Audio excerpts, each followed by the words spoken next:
ሰላም እንዴት ናችሁ ተመልካቾች? ይህ የኢትዮጵያ ብሔራዊ ምርጫ ቦርድ በሰባተኛው ጠቅላላ ምርጫ ላይ የሚሳተፉ የተለያዩ የፖለቲካ ፓርቲዎች የሚከራከሩበትን የክርክር መድረክ ያዘጋጀበትን ቆይታ ነው። ከዚህ በማስከተል የምትከታተሉት የተለያዩ የፖለቲካ ፓርቲዎች ያሏቸውን አማራጮች ያቀርባሉ፣ ክርክሮችን ያካሂዳሉ፣ ፓርቲዎቻቸውንም ያስተዋውቃሉ። ለዛሬ የመረጥነው ርዕሰ ጉዳይ ራስን በራስ የማስተዳደር እንዲሁም ደግሞ የማንነት ጉዳይን የተመለከተ ነው የሚሆነው። በዚሁ ጉዳይ ላይ አራት የፖለቲካ ፓርቲዎች ክርክር ያካሂዳሉ። አዲስ ትውልድ ፓርቲ፣ የኢትዮጵያ ዲሞክራሲያዊ ህብረት ፓርቲ፣ ቁጫ ህዝብ ዲሞክራሲያዊ ፓርቲ እንዲሁም ደግሞ ኩሽ ህዝቦች ብሔራዊ ንቅናቄ ፓርቲ በዚህ መድረክ ላይ ክርክሮቻቸውን የሚያደርጉ ነው የሚሆነው። አዲስ ትውልድ ፓርቲ በወይዘሮ በዛሽ ተሰማና በአቶ ሰለሞን ታፈሰ ተወክሏል። የኢትዮጵያ ዲሞክራቲክ ህብረት ፓርቲ በአቶ ገብሩ በርሄና በአቶ ሳሙኤል ብርሃኑ እንዲሁም ደግሞ የቁጫ ህዝብ ዲሞክራሲያዊ ፓርቲ በአቶ ባንዲራ በላቸውና በረዳት ፕሮፌሰር ገነነ ገደቡ ተወክሏል። ኩሽ ህዝቦች ብሔራዊ ንቅናቄ ፓርቲ ደግሞ በመላኩ ዘላለም ተወክሏል። ይህንን የክርክር መድረክ እኔ መታሰቢያ ደረጀ፣ አላዛር መኮንን እንዲሁም ደግሞ ነሙምሳ አድማሱ እየመራን ቆይታ እናደርጋለን። እናንተም በያላችሁበት ከኛ ጋር ቆይታ እንድታደርጉ በአክብሮት እንጠይቃለን። በዚህ ክርክር መድረክ ላይ ለመሳተፍ እዚህ የተገኛችሁ የፖለቲካ ፓርቲዎች እንዲሁም ደግሞ ከተለያዩ ተቋማትና አካባቢዎችም ለመሳተፍ የመጣችሁ ሁላችሁም እንኳን ደህና መጣችሁ።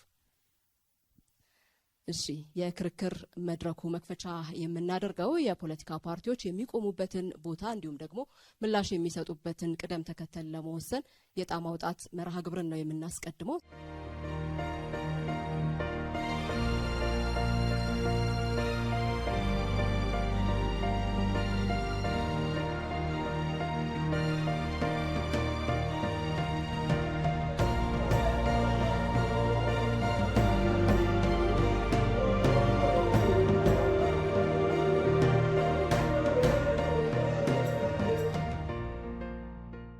የዛሬው ክርክር መድረካችን 5 ዙሮች ይኖሩታል። የመጀመሪያው ዙር ላይ የየፓርቲያችሁን አቋም የምታንጸባርቁበት ነው። ባነሳ ነው በተለይ ደግሞ ከዚህ ከማንነትና ራስን በራስ ከማስተዳደር ጉዳይ ጋር ተያይዞ የፓርቲያችሁን አቋም የምትገልጹበት ነው። 4 ደቂቃ ይኖራችኋል። ሁለተኛው ዙር ላይ እዚህ ካለነው የመድረክ አስተባባሪዎች ጥያቄዎች እናነሳለን፣ ምላሾችን የምትሰጡበትና 2 ደቂቃዎችን የምትጠቀሙበት ነው። ሶስተኛው ዙር ከታዳሚያን ለሚነሱ ጥያቄዎች ምላሽ የምትሰጡበት ይሆናል። አራተኛው ዙር ላይ ፓርቲዎች እርስ በርስ የምትጠያየቁበት፣ አምስተኛው ደግሞ በአጠቃላይ ፓርቲያችሁን የምታስተዋውቁበት ቆይታ ነው የሚሆነው። መልካም እድልን አስቀድመን እንመኛለን። ክርክራችንን የምንጀምረው ፓርቲዎች የራሳችሁን አቋም በመጠቆም ነው የሚሆነው። ማንነትና ራስን በራስ የማስተዳደር ጉዳይ ላይ ያላችሁ አቋም ምን ይመስላል የሚለውን በቅደም ተከተላችሁ መሰረት የኩሽ ህዝቦች ብሔራዊ ንቅናቄ ፓርቲን አስቀድማለሁ። እጅግ በጣም አድርጌ አመሰግናለሁ። በመጀመሪያ የኢትዮጵያ ህዝብ እንኳን ለሰባተኛ ሀገራዊ ምርጫ በሰላም አደረሳችሁ እላለሁ። ስሜ መላኩ ዘላለም ይባላል። የተገኘሁት ከኩሽ ህዝቦች ብሔራዊ ንቅናቄ ፓርቲ ነው። በማንነትና ራስን በራስ በማስተዳደር ዙሪያ ላይ ፓርቲያችን ያለው አቋም የሀገራችንን ታሪካዊ የአንድነት ትስስር መሰረት በማድረግ የዜጎችን ፍላጎት፣ መብትና ጥቅም ከሀገራችን ዘላቂ ሰላምና ልማት፣ የዲሞክራሲያዊ ስርዓት ግንባታ በማስቀጠል የህገ መንግስት ማሻሻያ ቅቡልነት በማድረግ በጋራ መግባባትና ምክክር ላይ የተመሰረተ እንዲሁም የህዝቦች ትርጉም ያለው ተሳትፎ የተደረገበት ልማት ለማረጋገጥ በልዩ ትኩረት ለመስራት በቆራጥነት የተዘጋጀ ፓርቲ ነው። በመቀጠል በኢትዮጵያ ግዛት ውስጥ የሆነው በአሁኑ ጊዜ ክልል በሚባል ስያሜ የአገሪቱ አካል የሆኑ አካባቢዎችን የኢትዮጵያ ክፍለ ግዛት የሚል ስያሜ በመቀየር የማካለልና የመከፋፈል ስሜትን አስተሳሰብ ከሁሉም ዜጋ አይምሮ የተነነ የአንድነት አስተሳሰብ እንዲያብብ በብርቱ የሚሰራ በአንድነት የሚሰራ ፓርቲ ነው። በመቀጠል ማንኛውንም ለውጥና እድገት የሚጀምረው በመልካም ስብዕና የተገነባ ድርጅት ሲመራውና ሰብአዊነት የሚያስቀድም ሲሆን ህዝባዊ ቅቡልነት ለማግኘትና የሚፈልገውን ሁለንተናዊ ለውጥ ለማምጣት ቁልፍ መንገድ መሆኑ ፓርቲያችን ያምናል። ስለሚያምን አራያ በሆነ ስብዕና የተመሰረተ ሰብአዊን ያስቀደመ መሆኑ ፓርቲውን ልዩ ያደርገዋል። አዎንታዊ ሰላምን መሰረት አድርጎ በአገልግሎት አሰጣጥ፣ በጤና፣ በወንጀል መከላከል ድርጊት ተያያዥነት ጉዳዮች ላይ በልዩ ትኩረት በመስራት ዜጎች በመልካም አስተዳደር እጦት፣ በጤና መታወክና በወንጀል ድርጊት ከመከፋፈል በፊት ስልታዊ በሆነ መንገድ በትኩረት በመስራት ሀብት ሳያባክን ጤናማ አሰራር በመስራት ሰላምንና ነጻነት እንዲኖር ፓርቲያችን ይሰራል ማለት ነው።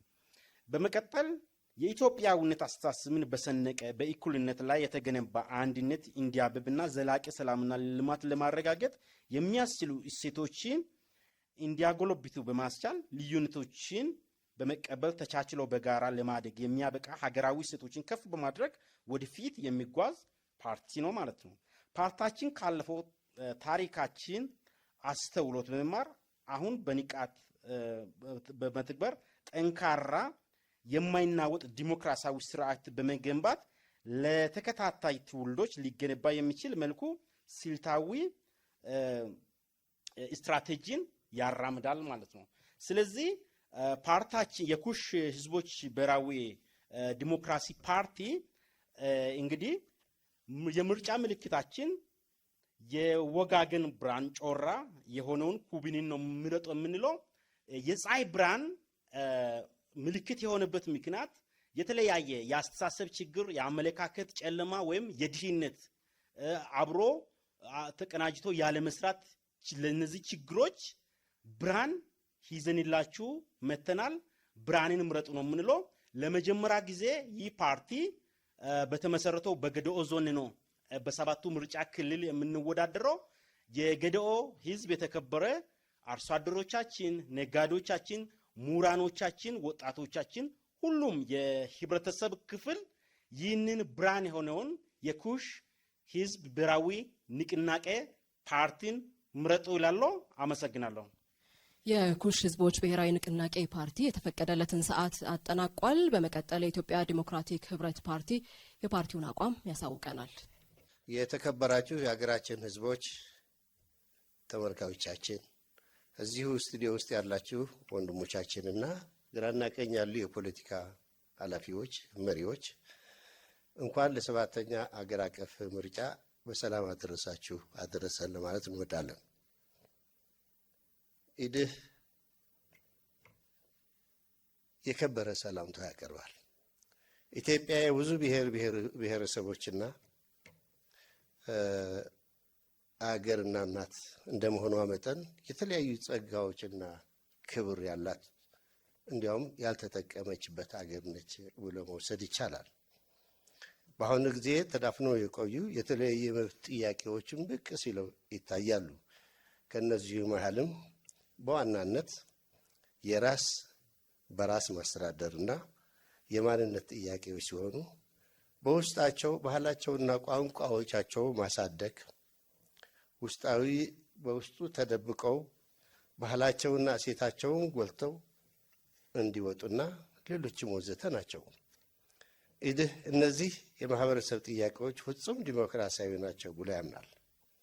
የእነዚህ ማህበረሰብ ወደፊት እንዲወጡ ራስን በራስ ለማስተዳደር ባህላቸውና ትውፊቶቻቸውን ጎልተው እንዲወጡ፣ መብቶቻቸውን እንዲረጋገጡ፣ ባህላቸውና ታሪካቸው ለቱሪስት መስህብ እንዲሆኑ እንዲውሉ አበክረን እንታገላለን። መብቶቻቸውን እንዲከበሩ እናረጋግጣለን ይላል።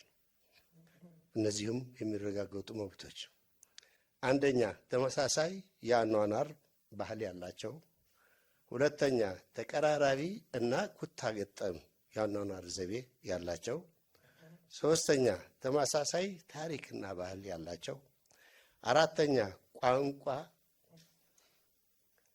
በቋንቋቸው እንዲማሩ፣ አምስተኛ በቋንቋቸው እንዲዳኙ፣ ስድስተኛ ራሳቸውን በራሳቸው እንዲያስተዳድሩ ሙሉ ዋስትና እንሰጣለን ይላል። ሁለተኛ የማንነት ጥያቄዎች በተመለከተ ተገቢና መቅረብ ያለበት ጥያቄ ነው ብሎ ድርጅታችን ያምናል። የዲሞክራሲ ጥያቄ የመብትና የህልውና ጥያቄም ነው ብሎ ድርጅታችን ያምናል።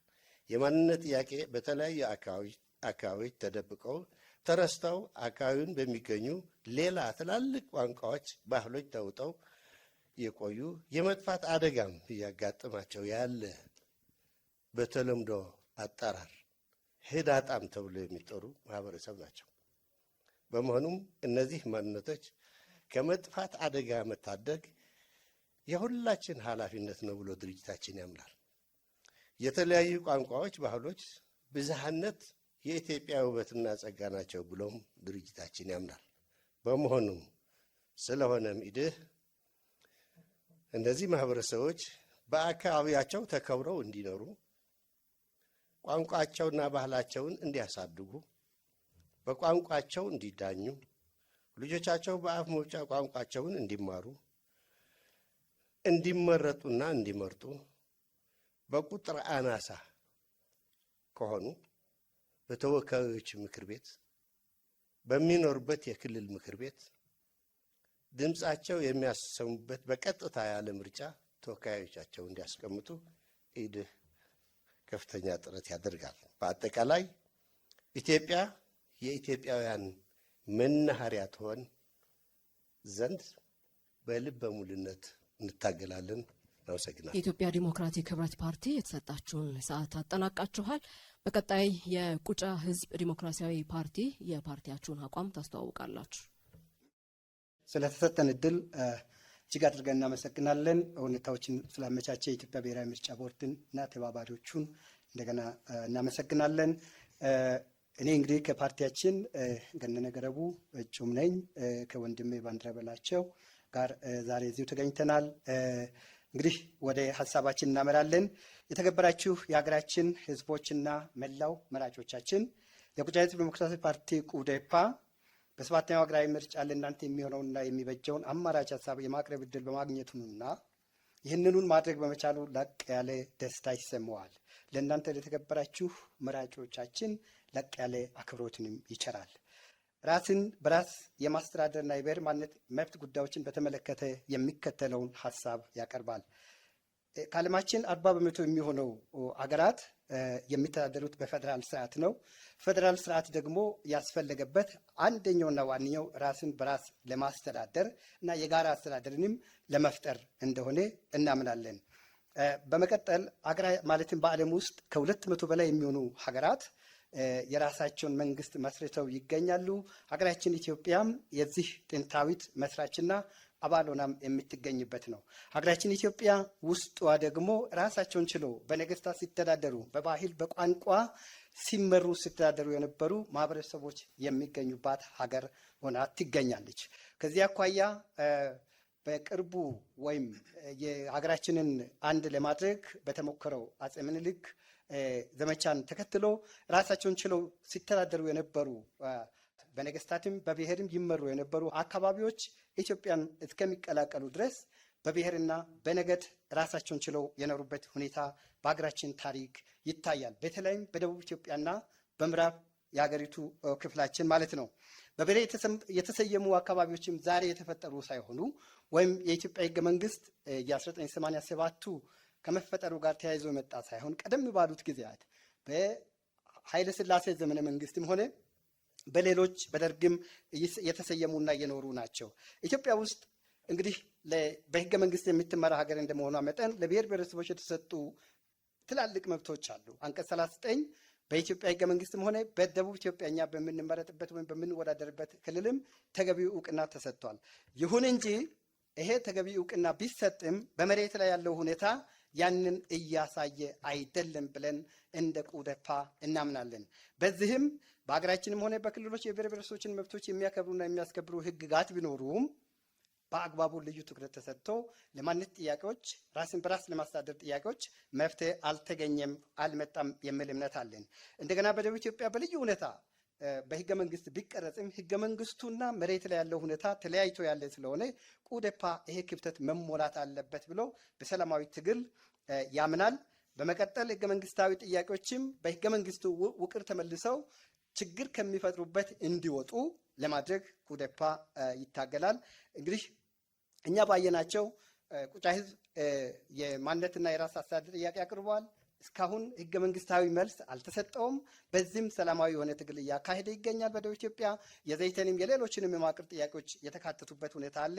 ያ ክፍተት ተፈጥሯል። ህገ መንግስታዊ ድንጋጌዎች እየተከበሩ እንዳይደለ እናምናለን እና እነዚህን ጥያቄዎች በህጋዊ ሰላማዊ መንገድ በምናደርገው ትግል እንዲከበሩ ለህዝቡም ጠቅላላ ድምፅ ለመሆን እየሰራን እንገኛለን።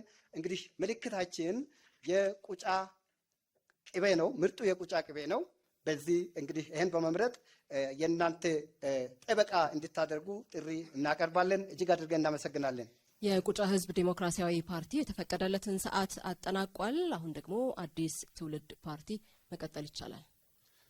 የተከበራችሁ የኢትዮጵያ ህዝቦች ሆይ እንኳን ለሰባተኛው ዙር ብሔራዊ ምርጫ አደረሳችሁ አደረሰን እያል የምርጫ ምልክታችን አይን ነው። አይን የሁሉ ነገር መለያ ነው። አይን አይቶ ልብ ይፈርዳል ይባላል። ምልክታችን አይን ነው። አይንን ይምረጡ፣ አይንን ይምረጡ። ፓርቲያችን አዲስ ትውልድ ፓርቲ አትፋ ዛሬ የምንከራከርበት ርዕስ ራስን በራስ የማስተዳደርና የማንነት ጉዳዮች በሚል አርዕስት ላይ ነው። በሀገራችን በኢትዮጵያ ተጨባጭ ሁኔታ ብቸኛ ሀገር በፖለቲካ፣ በታሪክ፣ በባህል፣ በቋንቋ ብሔር ብሔረሰቦች ላይ ተመስርቶ ኢትኒክ ፌዴራሊዝም የፈጠራቸው ብቸኛው ታዋቂ ሀገራችን ኢትዮጵያ ነች። የብሔር ብሔረሰቦች ማንነት የኢትዮጵያ የፖለቲካ መሰረት ነው። በ1987 ዓ.ም በተቋቋመው ህገ መንግስት ክልሎች በብሔር በቋንቋ ተመሰረቱ። ዓላማው የብሔር ብሔረሰቦች ራሳቸው እንዲያስተዳድሩ መብት ሰጣቸው። በሀገራችን ያለው ፌዴራሊዝም በትክክል ወደ ተግባር ያለመገባቱ ነው እንጂ ፌዴራሊዝሙ ያመጣው ችግር የለም። የኢትዮጵያ ፌዴራሊዝም ከሌሎች ሀገራት ለየት የሚያደርገው በብሔር ብሔረሰቦች የተገነባ በመሆኑ ነው። ብሔር ብሔረሰቦች ባህላቸውን ጠብቀው፣ ብሔር ብሔረሰቦች መብታቸውን ጠብቀው፣ ብሔር ብሔረሰቦች በቋንቋቸው እንዲማሩ፣ በቋንቋቸው እንዲዳኙ፣ በቋንቋቸው እንዲማሩ ሃይማኖታቸውን የመጠበቅ መብት ሰጥቷቸዋል። ከዓለም ፌዴራሊዝም ውስጥ የመገንጠል መብት የሰጠችው ኢትዮጵያ ነች። ኢትዮጵያ ብቸኛው ሀገር ስትሆን አንቀጽ 39 የብሔር ብሔረሰቦች ህዝቦች መብት አንድ ማንኛውም የኢትዮጵያ ብሔር ብሔረሰቦች ህዝቦች የራስን ዕድል በራስ የመወሰን እስከ መገንጠል ያለው መብት በማንኛውም መልኩ ያለ ገደብ የተጠበቀ ነው። ይህ ሀሳብ አዲስ ትውልድ ፓርቲ አትፋ አይቀበለው። የማንቀበለው እስከ መገንጠል ያለው የምትለውን አረፍተ ነገር ነው። እኛ ብንመረጥ እናውጠዋለን። ማንኛውም የኢትዮጵያ ብሔር ብሔረሰቦች ህዝቦች የራስን ዕድል በራስ የመወሰን መብት በማንኛውም መልኩ ያለ ገደብ የተጠበቀ ነው በሚለው አረፍተ ነገር እናስተካክላለን። እኛ ኢትዮጵያውያን የሚያምርብን አንድነታችን ነው፣ አይደለም መገነጣጠል የሚለው ሀሳብ መቀበል ይከብደናል። እኛ አዲስ ትውልድ ፓርቲዎች አፍሪካን አንድ እንድትሆን እንፈልጋለን። ለእኛ ለኢትዮጵያ የሚያስፈልገን መከባበር፣ መተዛዘን፣ መተማመን፣ በአንድ ላይ መኖር እንጂ መለያየት ብሎ ነገር አናምንም።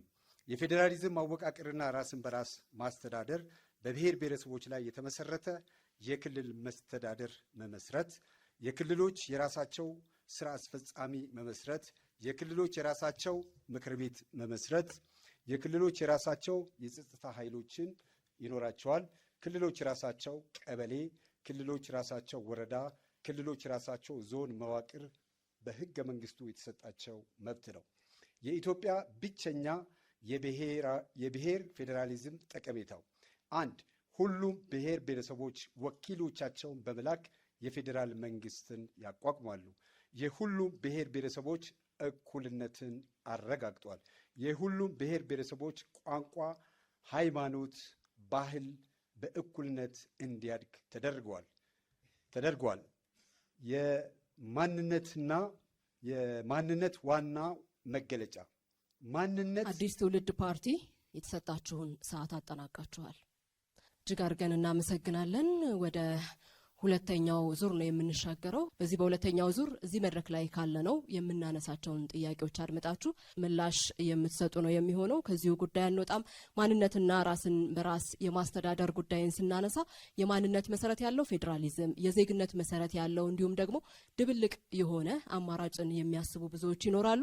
በዚህ መነሻነት እንግዲህ ከክልል ወሰን ጋር ተያይዞ አነስተኛ ቁጥር ያላቸው የተለያዩ ብሔሮች አንድ የክልል ወሰን ውስጥ ሊኖሩ ይችላሉ።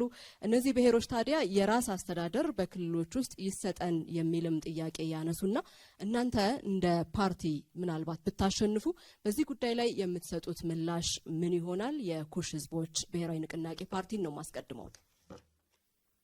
ኦኬ፣ አመሰግናለሁ። እኛም ብንመረጥ የምንመልሰው ምላሽ በህገ መንግስቱ መሰረት የትኛውም በአነስተኛ ቁጥር ያሉ ማህበረሰቦችም የመብት ጥያቄ ባነሱት መሰረት በማድረግ ወይም በህዝበ ውሳኔ እንዲያረጋግጡና እንደገና ደግሞ ፍላጎቶቻቸውን መሰረት ያደረጉትን ምላሽ እንመልሳለን ማለት ነው። ስለዚህ ከ80 በላይ ክልሎች ኢትዮጵያ ውስጥ እንዲፈጠሩ ታደርጋላችሁ ማለት ነው? እኛ የምናምነው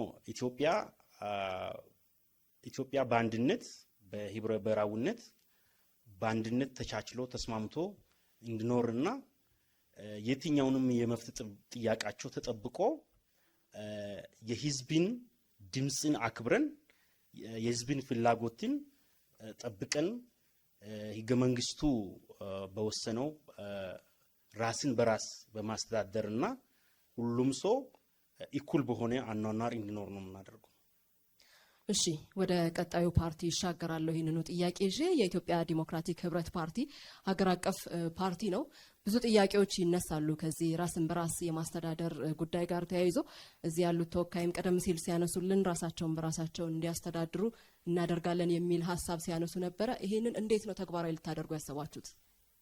አመሰግናለሁ። ተግባራዊ የምናደርገው አትሊስት ከሚኖሩበት ማህበረሰብና የአኗኗር ዘይቤ መሰረት ያደረገ የተለያዩ ተጽዕኖዎች፣ የተለያዩ ችግሮች ካሏቸው ባህላቸውና ትውፊቷቸው እየጠፋ እየደበዘዘ የሚሄድ ከሆነ አትሊስት ኢትዮጵያም ከዚሁ ባህልና ትውፊት ተጠቃሚ ነች።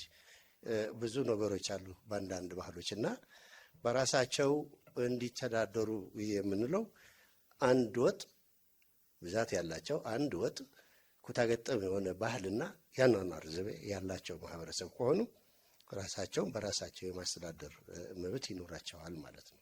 ያንን እንዴት ነው ተግባራዊ የምታደርጉት? ቀደም ሲል ሲያነሱልን ክልል አንድነትን የነጠለ ነው የሚልም ሀሳብ ሲያነሱ ስለነበረ እንዴት ነው እነዚህን ሀሳቦች የሚያስታርቁት? ክልል አንደኛ ክልል እኮ ማህበረሰቡ ነው የሚፈጥረው፣ ፖለቲከኞች አይደሉም። ፖለቲካዊ ችግሮች ካሏቸው መጀመሪያ ፖለቲካዊ ችግሮች ለመፍታት ከፍተኛ ጥረት ይደረጋል። ፖለቲካዊ ችግሮቻቸው መፍታት ካልተቻለ በየአካባቢያቸው የራሳቸው ባህልና እሴት ማሳደግ ካልቻሉ የማይችሉበት ሚኒስ ካለ የግድ ነው ጦርነት መክፈት አይጠበቅብንም። ሀገራችን ሰላም ልትሆን ስለሚያስፈልግ አካባቢያቸውን ጠብቀው ራሳቸውን እንዲያስተዳድሩ እናደርጋቸዋለን። ራስን ማስተዳደር ማለት ግን በልዩ ዞን፣ በልዩ ወረዳ፣ ሌሎች ምክንያቶች እንጂ በቀጥታ የክልል ደረጃ ያገኛሉ ማለት አይደለም። በምን መስፈርት ነው? መስፈርት ማለት ለምሳሌ ህገ መንግስቱ ራሱ በተለያዩ አካባቢዎች ያሉ ሌላ ቋንቋና ባህል ተናጋሪዎችና የባህል ይዞታ ያላቸው አካባቢዎች የራሳቸው ጊዜያዊ አስተዳደር እንዲፈጥሩ ይፈቅዳል። በዚሁ መሰረት ነው እኛ ክልላቸው ወይም ራሳቸው ቋንቋቸውና ባህላቸው። ስለዚህ ስንት ክልል እንዲኖር ነው የምትፈቅዱት? ወደ ክልል አይደለም እየወሰድን ነው ያለን። አንድ ወረዳ የራስ መስተዳደር መፍቀድ ማለት ክልል ሆነ ማለት አይደለም። አንደር ክልል እኮ ለምሳሌ አማራ ክልል በዚህ ሞዴል ነው ይጠራል። ብዙ ልዩ ዞኖች አሉ በእንደዚህ አይነት አንደር አማራ ሆኖ ማለት ነው። በዚህ አይነት አመሰግናለሁ። ሰዓት ጨርሰዋል። ወደ ቁጫ ህዝብ ዲሞክራሲያዊ ፓርቲ ይህንኑ ጉዳይ ያመጣለሁኝ። በክልል ወሰን ውስጥ ያሉ አነስተኛ ቁጥር ያላቸው የማህበረሰብ ክፍሎች አንዳንዶቹ ባሉበት መቆየትን ይመርጣሉ፣ ሌሎቹ ደግሞ ራስን በራስ የማስተዳደር ጥያቄን ያነሳሉና የእናንተ ፓርቲ እዚህ ላይ ያለው ምላሽ ምንድን ነው? በጣም እናመሰግናለን። የእኛ ፓርቲ ግልጽ የሆነ አቋም አለው። ምናልባት ክልል የሚለው ራሱ ላይቀጥል ይችላል። ክፍላት ሀገር በሚል ለመተካት ነው እኛ ያቀድነው። በዛ ውስጥ ምንድን ነው አንድ ብሔር ወይም ብሔረሰብ በክፍላት ሀገር ውስጥ አለ ማለት ክልል ፈጠረ ወይም እንዲፈጠር የግድ ያስፈልጋል ማለት አይደለም። አነስተኛ ቁጥር የሚለው ቁጥሩ ራሱ ልኬቱ ባይታወቅም ግን ማንነት ያለው ቋንቋ፣ ባህል ያለው አለኝ የሚል ማህበረሰብ በሰፈረበት በመልክዓ ምድሩ ባለበት አካባቢ ጎጥም ሊሆን ይችላል፣ ቀበሌም ሊሆን ይችላል፣ ወረዳም ሊሆን ይችላል።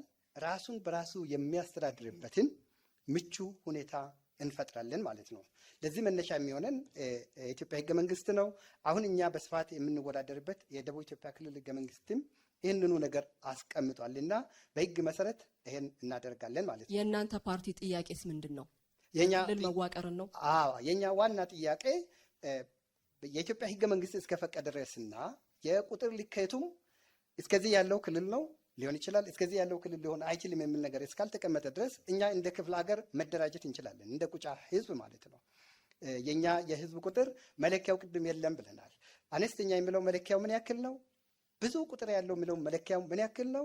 ይሄን ያስቀመጠ ህገ መንግስታዊ ድንጋጌም ስለሌለ እንግዲህ እኛው ያው አነስተኛ ከፍ ያለ ቁጥር ስለምንል ነው እንጂ በክፍለ ሀገር ደረጃ ብንደራጅ በቂ መልክዓ ምድር አቀማመጥ አለ። ስለዚህ አሁን ባለው ህገ መንግስት መሰረት በክልል የመደራጀት ጥያቄ ነው ያላችሁ? እኛ በዋናነት የራስ አስተዳደር የማንነት እውቅና ጥያቄ እስካሁን ባለው ማለት ነው ያቀረብነው። መንግስትም የሚያውቀው ኢትዮጵያ የምታውቀው አንደኛ የማንነታችን ቁጫነታችን እንዲረጋገጥልን ነው፣ እንዲመዘገብልን ነው። ሁለተኛ ራሳችን በራሳችን እዛው መዋቅር ላይ ዞን መዋቅር በአሁኑ ደረጃ ዞን መዋቅር በቂና ከበቂም በላይ የሆነ አቅም አለን ማለት ነው።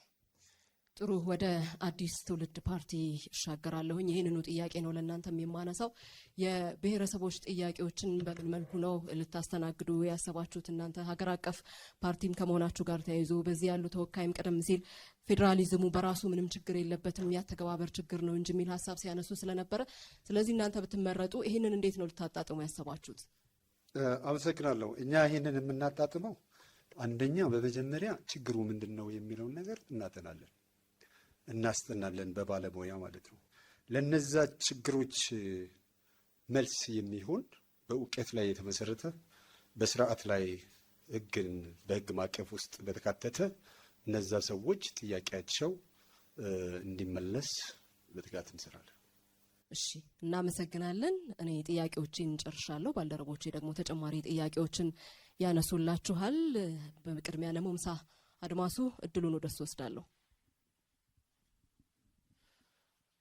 መልካም፣ በቅደም ተከተላችሁ እንሄዳለን ጥያቄዎቹን። የመጀመሪያ የኩሽ ህዝቦች ብሔራዊ ንቅናቄ ነው።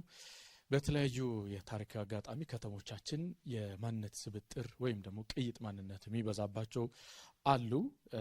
ይበልጥ ደግሞ ኩሽ ህዝቦች ብሔራዊ ንቅናቄ ያሉትንም ክልሎች ወደ ክፍለ ግዛት አድርገን ክልሎችን ወደ ክፍለ ግዛት ቢሆኑ ይሻል የሚል ነው መጀመሪያ ላይ ስንሰማ የነበረውና በተለይ የማንነት ቅይጥ ማንነት የሚበዛባቸው ከተሞች አካባቢ ምን አይነት ዘዴ ትፈጥራላችሁ? አስተዳደራዊ አንድ ብሔር ወይ ደግሞ ሁለት ብሔር በፈረቃ እንዴት ልትመልሱ ትችላላችሁ? የማንነት አስተዳደር እና የማንነት ጥያቄንስ እንዴት ባላንሱ እንዲመጣ ታደርጋላችሁ? ኦኬ፣ እንግዲህ እጅግ በጣም አድርጌ አመሰግናለሁ።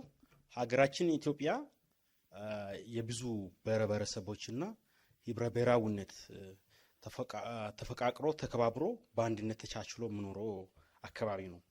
ፓርቲያችን ኩብን ወይም የኩሽ ህዝቦች ብሔራዊ ንቅናቄ ፓርቲ ለመጀመሪያ ጊዜ ከምርጫ ቦርድ እውቅና አግኝቶ በገዳው ዞን ውስጥ ይወዳደር እንጂ ቀጣይ ላይ ብሔራዊ ሀገር አቀፋዊ ፓርቲ የሚሆንና ሁሉንም ኢትዮጵያውያን ተቻችሎ ተከባብሮ በአብሮነት በአንድነት እንድኖር ነው የምንፈልገው። ይህ ተመሳሳይ ጥያቄ ጌዲኦ ውስጥም አሁን የምትወዳደርበት ቦታም ሊኖር ስለሚችል ነው። የግድ ሀገራዊ ባይሆንም ጌዲኦ ዞን ውስጥም ቢሆን ቅይጥ ማንነት የሚበዛባቸው ከተሞች ካሉ አስተዳደራዊ ሂደቱ እንዴት እንዲሆን ሚዛኑ እንዲጠበቅ ማድረግ የምትችሉት በምን መልኩ ነው?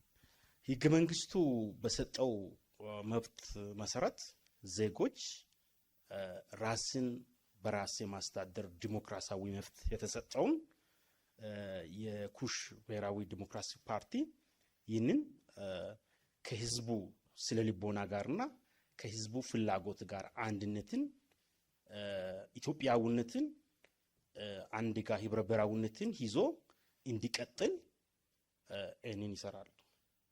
ቀጣይ ፓርቲያችን የኢትዮጵያ ዴሞክራቲክ ህብረት ነው የሚሆነው። እንግዲህ ከተሞቻችን በተለያየ አጋጣሚ የቅይጥ ማንነት የሚበዛባቸው ወይም ደግሞ የተለያዩ ብሔሮች የሚበዙበት ከተሞች አሉ። እነዚህ በአንድ ብሔር እንዲመራ ወይ በሁለት ብሔር የሚመራ ነው የሚያደርጉት ወይስ በምን መልኩ? በተለይ ደግሞ ኢድህ ሙሉ ዋስትና እንሰጣለን ለማንነት የሚል ነው ዋናው መርሁን የሚከተለው መጀመሪያ ላይ ሲገልጽ የነበረውና እንዴት ሙሉ ዋስትና ሊሰጥ ይችላል በዚህ አይነት አስተዳደር አካባቢ ውስጥ? አመሰግናለሁ። ሁለት አይነት ነገሮች ናቸው ያሉ እዚህ ዙሪያ። አንደኛ ቅይጥ ማህበረሰብ ያለበት አካባቢ ቅይጥ መስተዳደር ነው የምትፈጥርበት። ቅይጥ መስተዳደር ደግሞ መንግስቱ ነው ራሱ ኦሪንቴሽን በመስጠት በማወያየት በማገናኘት ሰላማዊ የሆነ ማህበረሰብ እንዲኖር ቅይጥ መስተዳደር ይደረጋል። ከየት ጀምሮ? ከላይኛው ጀምሮ እስከ ወረዳ ቀበሌ ያለው አትሊስት ህብረ ብሔር መሆን አለበት ማለት ነው። ይሄ ነው አንደኛው መልሱ። ሌላው እኛ ዋስትና እንሰጣለን የሚለው ጥያቄ አቅርበው እስካሁን ድረስ መልስ ያላገኙ አካባቢዎች ነው።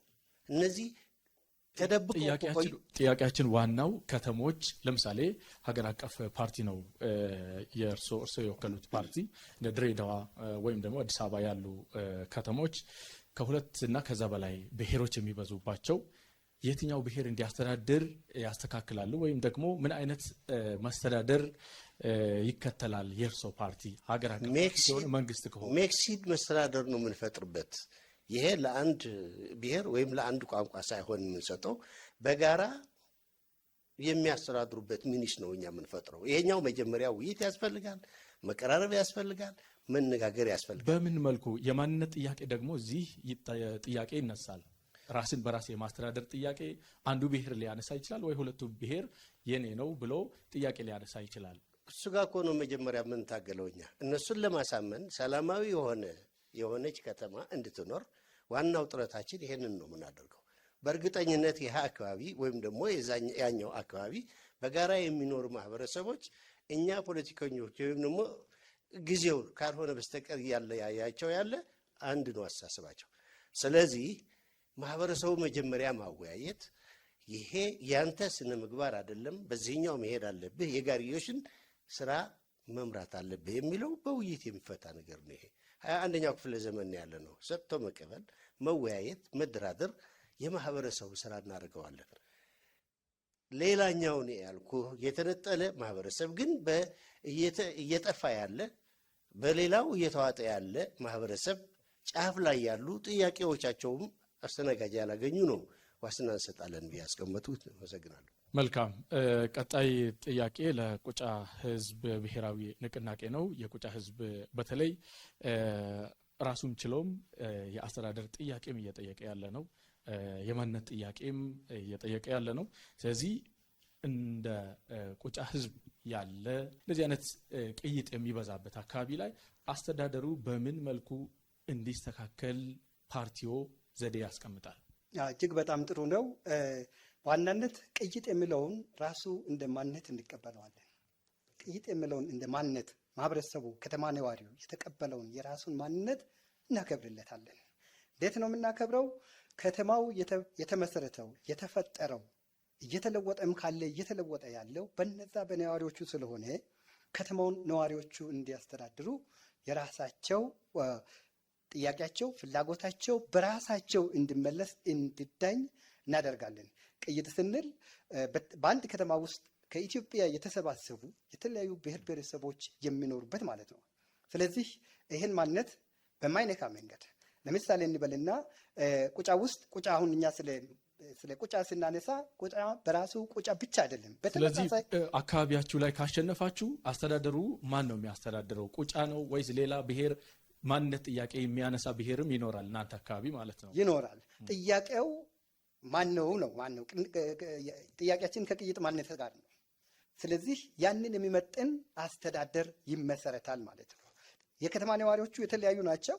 የተለያዩ ነዋሪዎች ከተማቸውን እንዲያለሙ፣ እንዲያሳድጉ፣ እራሳቸው ደግሞ እንዲያስተዳድሩ ነፃነት ይኖራቸዋል ማለት ነው።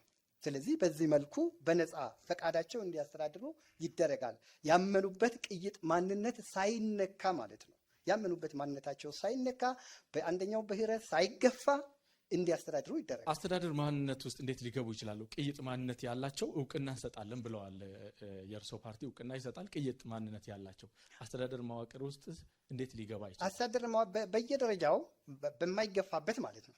ማንም ሳይገፋ፣ ለምሳሌ አንድ ምሳሌ ልናነሳ እንችላለን። ቁጫ ውስጥ ቀደም ብሎ የተለያዩ ብሔር ብሔረሰቦች አሉ። ለምሳሌ በቋንቋቸው የመማር መብታቸው እንዲከበር ጥረት አድርገናል።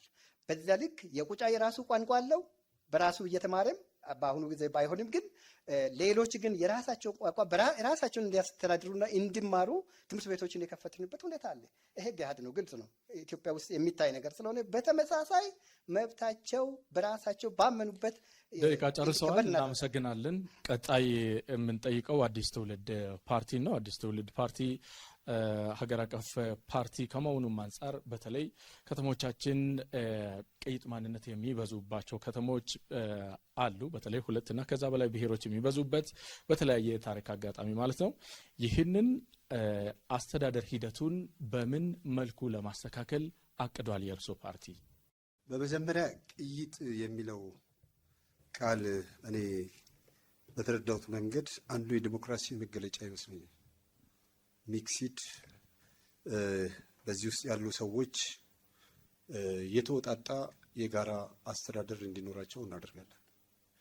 ምክንያቱም አንዱ የበላይ አንዱ የበታች እንዳይሆን ከእያንዳንዱ ብሔር የተወጣጣ በህዝብ የተመረጠና ፐርሰንቱን በማስቀመጥ ከዚህም ብሔር ከዛህም ብሔር ተወጣጦ አስተዳደራዊ ሁኔታዎች እንዲፈጠሩ እንሰራለን። ስለዚህ ከ2 እና 3 የተውጣጡ ብሔሮች ማለት ነው። እዚህ ምናልባት አንዱ ብሔር የኔ የስራ ቋንቋ የኔ ነው መሆን ያለበት የሚል ሊያነሳ ይችላል። የማንነት ጥያቄ ተከትሎ ሊመጣ ይችላል። ስለዚህ የትኛው ብሔር ብልጫ ያገኛል ወይስ ሌላ ቋንቋ ይፈጠራል? አስታራቂ ቋንቋ ሌላ ይፈለጋል? በምን መልኩ ነው አስተዳደራዊ ሂደቱ ሊቀጥል የሚችለው? ሂደቱ የሚቀጥለው በእውቀትና በጥናት ላይ በተመሰረተ ነው የሚሆነው። ያ ሲሆን ግን ሁሉንም ባሳተፈ ሁሉንም ባካተተ የቱ መቅደም አለበት የቱ መሆን አለበት ለሚለው ነገር በመጀመሪያ ደረጃ ምክክር ያስፈልጋል፣ መነጋገር ያስፈልጋል። ከንግግር በኋላ ከጥናት በኋላ ሁሉን የሚያሳትፍ ሁሉን የሚያቅፍ የሆነ አስተዳደራዊ ሌላው እንዳይበደል ሁሉንም አቅፎ በሚይዝ በመግባባት አስተዳደራዊ ሁኔታዎች የሚፈጠሩበት ሂደትን እናሰፍናለን። እናመሰግናለን። በእኔ በኩል ላይ ያላችሁን ጥያቄዎች አጠናቀናል። እሺ፣ ሌላኛው ባልደረባዬ አላዛር መኮንን ደግሞ ጥያቄዎችን ያነሳላችኋል። እድሉን ለሱ እሰጣለሁ። ከልብ አመሰግናለሁ። ቀደም ሲል ባወጣችሁት ቅደም ተከተል መሰረት ጥያቄዎችን አቅርባለሁ። የኩሽ ህዝቦች ብሔራዊ ንቅናቄ የማነሳው ጥያቄ በብዙ በሀገራችን ክልሎች ውስጥ የኦፊሴላዊ የስራ ቋንቋ ሆኖ የሚያገለግለው የብሔሩ ዋነኛ እዛ የኔ ክልል ነው ብሎ የሚታወቁ ወይም ክልሉ የሚጠራበት ብሔር ዋነኛ የስራ ቋንቋ ሆኖ ያገለግላል በአሁኑ ወቅት ላይ በአብዛኛው የሀገራችን ክልሎች። ይሁን እንጂ አነስተኛ ቁጥር ያላቸው ብሔረሰቦች አሉ። እነዚህን ቁጥራቸው አነሳ የሆኑ ወይም አነስተኛ የሆኑ ህዝቦችን በትምህርት በፍርድ ቤትና በመንግስት ጽሕፈት ቤቶች በቋንቋቸው እንዲገለገሉ ምን አይነት ፖሊሲ ትከተላላችሁ የሚል ጥያቄ አለኝ። እጅግ በጣም አድርጌ አመሰግናለሁ። ፓርቲያችን ኩብን ወይም የኩሽ ህዝቦች ብሔራዊ ንቅናቄ ፓርቲ ለሁሉም ቋንቋ እኩል አመለካከት አለው። እንደገና ደግሞ አናሳ ቋንቋ የምንለው የለም። ምክንያቱም ቋንቋ ሁሉ እኩል ነው ብለን እናምናለን። ነገር ግን አሁን ላይ በሀገራችን ኢትዮጵያ ህገ መንግስቱ ፈቅዶ እየተከናወነ ያሉ ብሔራዊ መገልገያ ቋንቋዎችም እንደገና ደግሞ በየአካባቢው ያሉ ቋንቋዎች ህፃናቶች አፍ በፈቱት ቋንቋ እንዲማሩ ያምናል ማለት ነው። በተጨማሪ ደግሞ ሀገራዊ ህብረ ብሔራዊነትና ነባራዊ ሁኔታን ያገናዘበ የፌዴራል ስርዓት በመገንባት ሁሉም ዜጋ በእኩልነት ተከባብሮ ተቻችሎ የሚሰራበትና የሀገሪቱን ከፍተኛ ተናጋሪ ያላቸውን ቋንቋዎች የስራ ቋንቋ ማድረግ የህብረተሰቡን እዚህ ላይ የሚነሳው ጥያቄ ዝቅተኛ ቁጥር ያላቸው ህዝቦች የሚናገሯቸው ቋንቋዎች ለምሳሌ እርስዎ ከመጡበት የኩርዝ ህዝቦች ንቅናቄ አሁን በቀጥታ የሚወዳደሩ ጌዲዮን ዞን እንደመሆኑ መጠን እዚህ አካባቢ ላይ የሚነገረውን ቋንቋ ሌሎች ተጨማሪ ቋንቋዎችን በስራ በትምህርትና በመንግስት ጽሕፈት ቤቶች እንዴት እንዲገለገሉ ታደርጋላችሁ? አነስተኛ ቁጥር ያላቸው ህዝቦችን አሁን ላይ እንግዲህ ቅድም እንደተናገርኩት በኢትዮጵያ ስርዓተ ትምህርት አሁን ኦልሬዲ ቋንቋዎች ህፃናቶች አፋቸውም በከፈቱ ቋንቋ ከ1 እስከ 6ኛ የሚማሩበት እንደገና ደግሞ ቅድም እንዳልኮ በፍርድ ቤቶቹም ይሁን በየትኛውም በአምልኮ ስፍራ ሊሆን ይችላል አካባቢ ላይ እርስ በርስ የሚግባቡት ቋንቋዎች ተከብሮ እየተከናወነ ይገኛሉ። ቀጣይ ላይ ደግሞ ፓርታችን ምርጫውን አሸንፎ ካለፈ ይህንን ቋንቋን ይበልጥ ተጠናክሮ እንዲቀጥልና ህፃናቶቹም ሌሎች ተቋማትም ላይ ደግሞ በእንደዚህ አይነት ቋንቋ እንዲገለገሉ እንሰራለን ማለት ነው። ተጨማሪ ቋንቋ ትፈቅዳላችሁ ወይንስ አሁን ባለበት እንዲቀጥል ነው የምታደርጉት? እንግዲህ የነበረውን ቋንቋ ይበልጥ መፍታቸውን ዲሞክራሲያቸውን በመማርም ይሁን በየትኛውም ቦታ በሚገለገሉበት ኢኮኖሚ ኤክስቼንጅ በሚያደርጉት ኮሚኒኬሽን ላይ እንዲጠቀሙ ህዝቦች የተሰጣችሁን ሰዓት አጠናቃችኋል። ከልብ አመሰግናለሁ። ወደ ኢትዮጵያ ዴሞክራሲያዊ ህብረት ኢዴን ነው የምሸጋገረው። ተመሳሳይ ጥያቄ ነው የማነሳው። በብዙ ክልሎች ውስጥ ኦፊሴላዊ የስራ ቋንቋ ሆኖ የሚያገለግለው ዋነኛው የብሔረሰብ ቋንቋ ብቻ ነው። ይሁን እንጂ አሁንም በሀገራችን ነባራዊ ሁኔታ ውስጥ አነስተኛ ቁጥር ያላቸው ህዝቦች በአስተዳደር ውስጥ፣ በትምህርት፣ በፍርድ ቤት፣ በልዩ ልዩ መስኮች ቋንቋቸውን እንዲገለገሉ ምን አይነት ፖሊሲ ትከተላላችሁ? ዌል አመሰግናለሁ። ባይዘወይ ቋንቋና ባህል ለአንድ ሀገር የተፈጥሮ ጸጋ እንጂ የግጭት መንሻ አይደለም የሚሆነው። ቋንቋዎች ማለት መግባቢያዎች ናቸው። ቋንቋዎች ማለት ስንወርድ ደግሞ የባህላችን የሴታችን መገለጫዎች ናቸው። ስለዚህ እንዴት ነው የምትከተሉት የሚለው አናሳና ትናንሽ ቋንቋዎችና ባህሎቻቸውን እየጠፉ ያሉ የግድ ማደግ አለባቸው። ሁላችንም ኃላፊነት መውሰድ አለብን ነው እያልን ያለ ነው። አጠቃላይ ኢትዮጵያ የምትተዳደርበት እኮ ወደ 5 ቋንቋዎች አለ። እሱ ወደ ማሸነፍ ከመጡ አድገው ቋንቋቸውና ባህላቸውን አስርጸው ብዙ ተናጋሪ ያለበት ሆኖ ከተገኘ ብሔራዊ ቋንቋ የማይሆንበት አንዳች ምክንያት እኮ የለም። እድገት ነው ዋናው ወሳኙ። የትኛውን ቋንቋ ነው ብሔራዊ ቋንቋ አድርጋችሁ በይፋ ለህዝብ የምታሳውቁት? አሁን ያለው የኢትዮጵያ መንግስት እየተመራበት ያለ ብሔራዊ ቋንቋ ብሔራዊ ቋንቋችን ነው። እኛ እነዚህ ብሔራዊ ቋንቋዎች 5 ቋንቋዎች ናቸው ያሉ። 5ቱ እንዳለ ተቀብለን ወስደናል። ሌሎች ግን እያደጉ ከመጡ 6ኛ፣ 7ኛ፣ 8ኛ የማይሆንበት ሚኒስ የለም ነው። ዛስዋይ እኛ ባህልና ቋንቋ ማደግ አለበት፣ መጥፋት የለበትም፣ መርሳት የለብንም። ሰዎች ባህላቸውና ቋንቋቸው ራሱ መጥፋት የለበትም ብለን የምናስቀምጠው ለዚሁ ነው። ብዙ ቋንቋ ተናጋሪ አገሮች አሉ እኮ ከኛ የበለጠ፣ እኛማ 5 ነው። ስለዚህ በክልሎች ውስጥ ያለው ሁኔታ እንዴት ነው የምታደርጉት? በምን በክልሎች ላይ ያለውን ሁኔታ እንዴት ነው የምታደርጉት እናንተ? የቋንቋ አጠቃቀሙ ማለት ነው። ክልሎች የየራሳቸው ህገ መንግስት ስላላቸው የራሳቸው የሚናገሩበት ቋንቋ ያነሳሁትም ነጥብ እዚህ ላይ ነው። ክልሎች የሚገለገሉበት ቋንቋ ተጨማሪ አነስተኛ ቁጥር ያላቸው ህዝቦችን በአገልግሎቱ ላይ እንዴት ነው ፖሊሲያችሁ ምንድን ነው የሚለውን እዚህ ላይ እንዲገልጹ የምፈልገው ይህን ነጥብ ነው። አይ ነው ክልሎች የማይናገሩት ወይም ደግሞ ብሔራዊ ቋንቋቸው ሌላ ሆኖ ሌሎች እዛ ውስጥ ያሉ እየጠፉ ያሉ ግን በዛኛው ቋንቋ እየተናገሩ ቋንቋቸውና ባህላቸውን እያሳደጉ ይመጣሉ ማለት ነው። የዛ ክልል የህገ መንግስት ተገዢዎች ናቸው እኮ የዚህ የፌዴራል የህገ መንግስት ተገዢዎች ናቸው። ቋንቋና ባህል ማሳደግ ማለት መለያየት ማለት አይደለም፣ መገንጠል ማለት አይደለም። የኢትዮጵያ ዴሞክራቲክ ህብረት በህግ 5 ብሔራዊ ቋንቋዎች እንዳሉ ገልጸዋል። የትኛው ህግ ላይ ነው? አመሰግናለሁ። በአዋጅ አልሰማሁትም፣ በመንግስት መግለጫ ነው። በመንግስት መግለጫ በሀገራችን እነዚህ 5 ቋንቋዎች ያወጡት መስፈርት እነሱ ናቸው የሚያውቁ። ስለዚህ ለሀገራችን ዋና ቋንቋዎች ሆኖ እንዲያገለግሉ የተገለጹ መሆናቸው ነው የማውቀው። የቁጫ ህዝቦች ዲሞክራሲያዊ ፓርቲ ነው የምሸጋገረው። ቀደም ሲል ያነሳው ጥያቄ ተመሳሳይ ሀሳብ ነው። በብዙ የሀገራችን ክልሎች ኦፊሴላዊ ቋንቋ ሆኖ የሚያገለግለው ዋነኛው የብሔረሰብ ቋንቋ ነው። ይሁን እንጂ በቁጥር አነስተኛ የሆኑ ህዝቦች በክልሎች ውስጥ ይገኛሉ። በተለያየ መልኩ በትምህርት፣ በፍርድ ቤት፣ በስራ ቦታዎች፣ በጽህፈት ቤቶች እነዚህን ዜጎችን በምን መልኩ ነው እንዲስተናገዱ የቋንቋ ፖሊሲ ምን አይነት ፖሊሲ አዘጋጅታችኋል? በጣም ጥሩ ነው። እጅግ በጣም ጥሩ ጥያቄ ነው። እጅግ አድርገን እናመሰግናለን። ቁጫ ህዝብ ዲሞክራሲያዊ ፓርቲ ቁዴፓ ቢመረጥ በዋናነት እንደ አደረጃጀታችንን አሁን ካለው ክልላዊ ዞናዊነት መዋቅሮች ከምለው ወደ ክፍላት ሀገር ብለናል። ምንድን ነው አንድ ክፍልም ይሙላ በመጀመሪያ ወሳኙ ህግ ነው። ህገ መንግስት ላይ እያንዳንዱ ብሔር ብሔረሰብ ቋንቋውን፣ ባህሉን፣ ወጉን፣ ታሪኩን የመግለጽ የማስፋፋት መብት አለ የሚለው ነገር ዋና መነሻችን ነው። ይህን መነሻ በማድረግ ቁጥራቸው ምንም ይሁን አንድ ክፍልም ይሁን ከትምህርት አኳያ ከዛም ያነሰ ይሁን ህገ መንግስታዊ መብት ስለሆነ አፋቸውን በፈቱበት ቋንቋ የመማር መብት ስላላቸው ይሄኛውን በሚገባ እናከብራለን።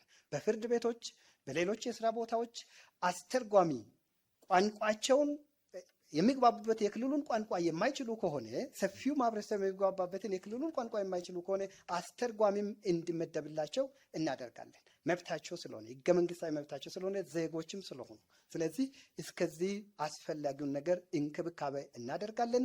በትምህርት ስርዓትም ልዩ ትኩረት እንዲሰጥ፣ ተገቢው ድጋፍ እንዲደረግ እናደርጋለን። ቋንቋቸውም እየለማ እያደገ እንዲሄድ እናደርጋለን ማለት ነው። መልካም። እርስዎ የሚወዳደሩበት አካባቢ የቁጫ አካባቢ ነው። በዚህ አካባቢ ላይ ተመርጣችሁ የመንግስትነት የማስተዳደር ስልጣን ብትረከቡ የስራ ቋንቋችሁ ምንድን ነው የሚሆነው?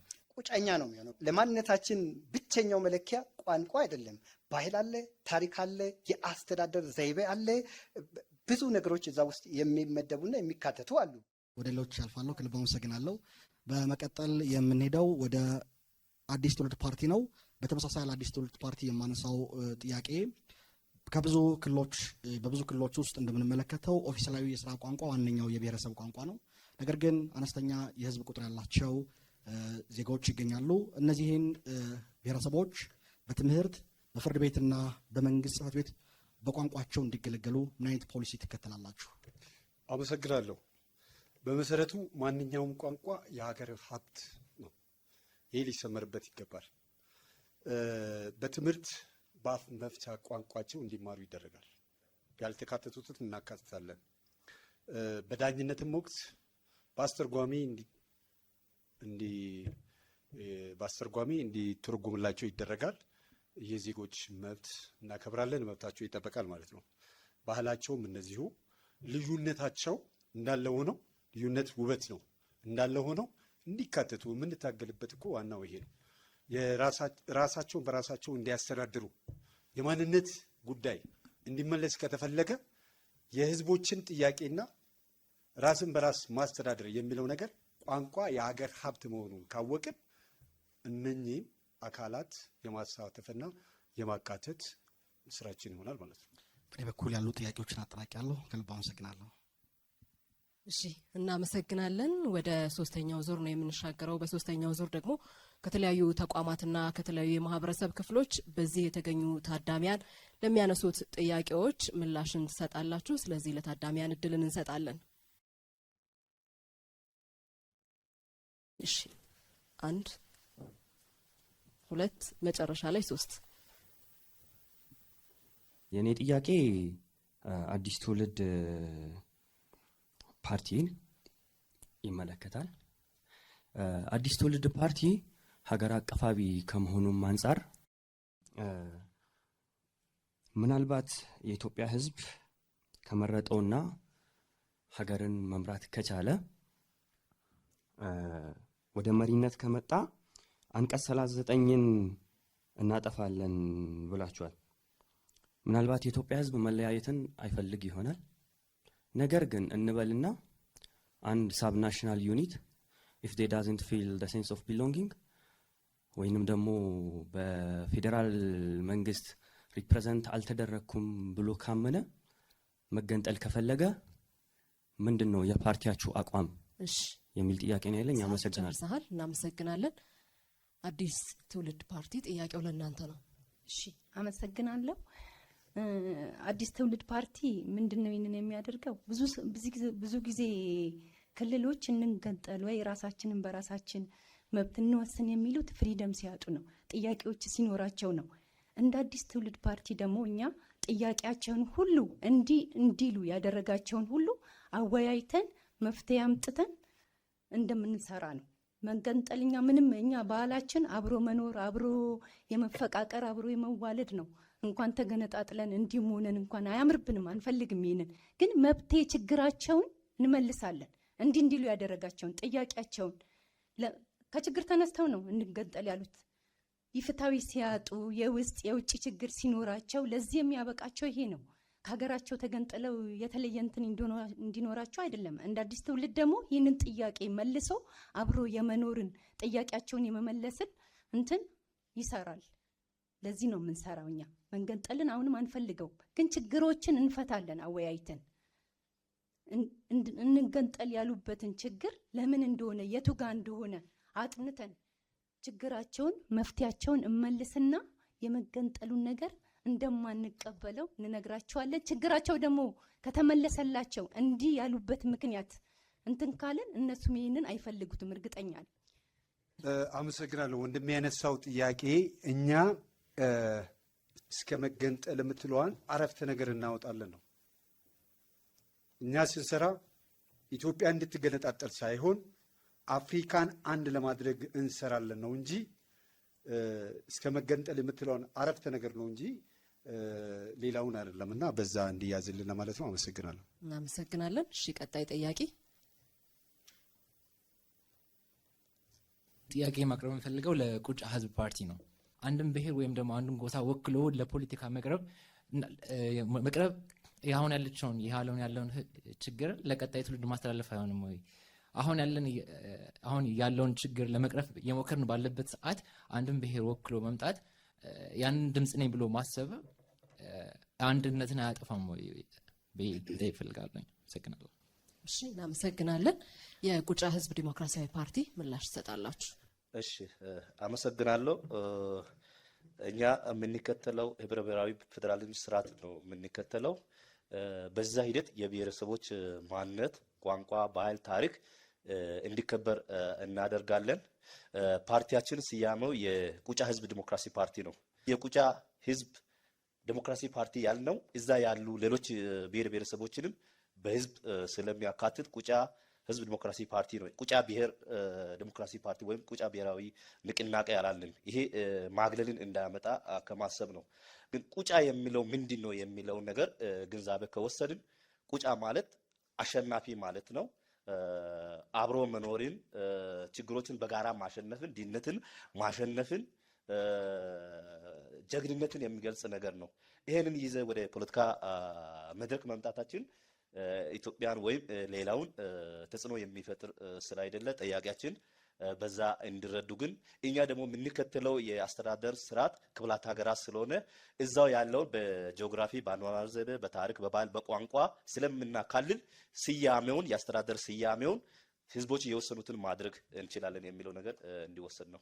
ሌላው ቅድም የቁጫ ጥያቄ ምንድን ነው ሲባል ነበርና ከግፍቱ የተነሳ አሁን ላይ የነበረው የህዝቡ ስነ ልቦና በክፍላት ሀገራት እኛ ስለምናደራጀው ቁጫ ክፍለ ሀገር የሚለውን ሁሉንም የኢትዮጵያ ክፍላት ሀገራት ነው የኛ አስተዳደር የሚከተለውና ቁጫ ክፍለ ሀገር የሚለውን ነው የቁጫ ህዝብ እየጠበቀን እየሰማን ያለው ህዝብ ቁጫን ክፍላት ሀገራት ማድረግ። አሁን ባለው ህገ መንግስት ደግሞ የራስ አስተዳደር የሚባለው ክልል ነው። በክልል ደረጃ ቁጫ ህዝብ ራሱን በራሱ ለማስተዳደር ነው ስራ ላይ ባለው ህገ መንግስት። የኛን ሀሳብ የሚሸከም መንግስት ሲመረጥና እኛ ስንመረጥ በክፍላት ሀገራት ቁጫ ክፍላት ሀገራት እንደ ሌሎች ኢትዮጵያ ክፍላት ሀገራት እናደርሳለን። እናመሰግናለን። አሁንም ከታዳሚያን የሚነሱ ጥያቄዎችን እንቀበላለን። እሺ፣ 1 2 3 የመጨረሻ። እሺ፣ የምጠይቀው ጥያቄ ለአዲስ ትውልድ ነው። ቅድም አርቲክል 39 ላይ እስከ መገንጠል የሚለውን አረፍተ ነገር እናወጣዋለን ብላችኋል እና ይህ ማለት ኮንስቲቱሽኑን የመቀየር እቅድ አላችሁ ማለት ነው? ይሄ ነው ጥያቄ። አመሰግናለሁ። እሺ፣ እናመሰግናለን። አዲስ ትውልድ ፓርቲ ወደ እናንተ ነው አሁንም የምንመጣው። አንቀጽ 39ን እኛ ያስቀመጥነው የማንቀበለው አረፍተ ነገር እስከ መገንጠል ያለውን እንቀይረዋለን ነው እንጂ እንቀይረዋለን አይደለም። ይሄ መገንጠል በእኛ በኢትዮጵያውያን አያምርብንም እኛ አዲስ ትውልድ ፓርቲ ብንመረጥ አይደለም ኢትዮጵያን አፍሪካን አንድ ለማድረግ እንሰራለን ነው እና በዛ ብያዝልን ጥሩ ነው። አመሰግናለሁ። እሺ እናመሰግናለን። አሁንም ሌላ እድል እንሰጣለን። የማቀርበው ጥያቄ ለአዲስ ትውልድ ፓርቲ ነው። እንደ ገለጻችሁት ኢትኒክ ፌዴራሊዝም ወይም ብሔር ቤዝ ያደረገ ፌዴራሊዝምም አጠቃቅሙ ላይ ነው እንጂ ችግሩ እንቀበለዋለን ወይንም ርዕዮተ ዓለማችን እሱ ነው የሚል ሀሳብ ቀርቦ ነበርና እስካሁን እንደሚታየው ኤትኒክ ቤዝድ የሆኑ ግጭቶችን እናያለን ሀገራችን ውስጥ።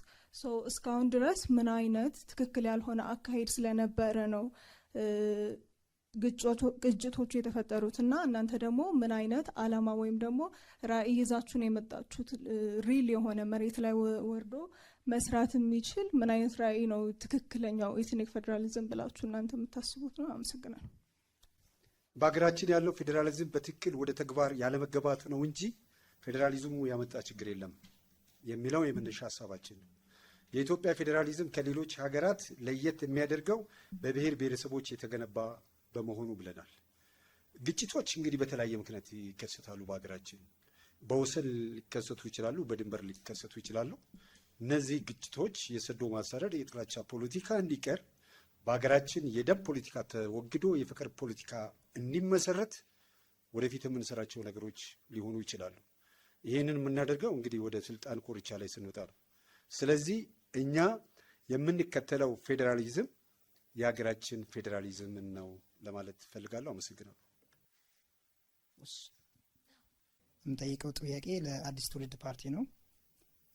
እንደሚታወቀው ያው ክልሎችን ብሔር መሰረት ያደረገ አድርገን እናዋቅራቸዋለን ብላችኋል። ስለዚህ ስንት ብሔር መሰረት ያደረገ ክልል ለመመስረት አስባችኋል? አሁን ካለው የበዛ ከሆነስ የአድሚኒስትሬሽን ኮስት አይጨምርም ወይ? ይህን እንዳይሆንስ ምን ቅድመ ዝግጅት አላችሁ? ብሔር መሰረት ያደረገ የክልል አወቃቀር ናሽናል ሴንቲመንት አይቀንስም ወይ? ለምሳሌ የመገንጠል ጥያቄ አይጠይቅም ወይ? ወይም የመገንጠል ጥያቄ አይመጣም ወይ? ይህን እንዳይመጣስ ቅድመ ዝግጅታችሁ ምንድን ነው? ከመጣስ ምን ምን መስራት ትችላላችሁ? እንግዲህ የአዲስ ትውልድ ፓርቲ ጠያቂዎች አዲስ ትውልዶች በመሆናችሁ እጅግ አድርጌ አመሰግናለሁ። ክልሎችን መሰረት ያደረገ የብሔሮችን መሰረት የክልል አወቃቀር ያንን የምናደርገው በእውቀት ላይ በጥናት ላይ በተመሰረተ ነው። ከአሁኑ ባለው የምንለጥጥበት ሊሆን እንደማይገባ እርግጠኞች ነን።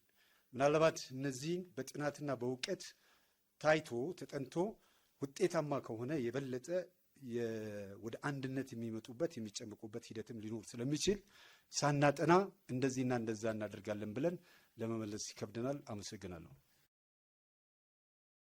መምጣት እችላለሁ። ወደዚህ ጥያቄ የሚሆነው ለኩሽ ፓርቲ ነው።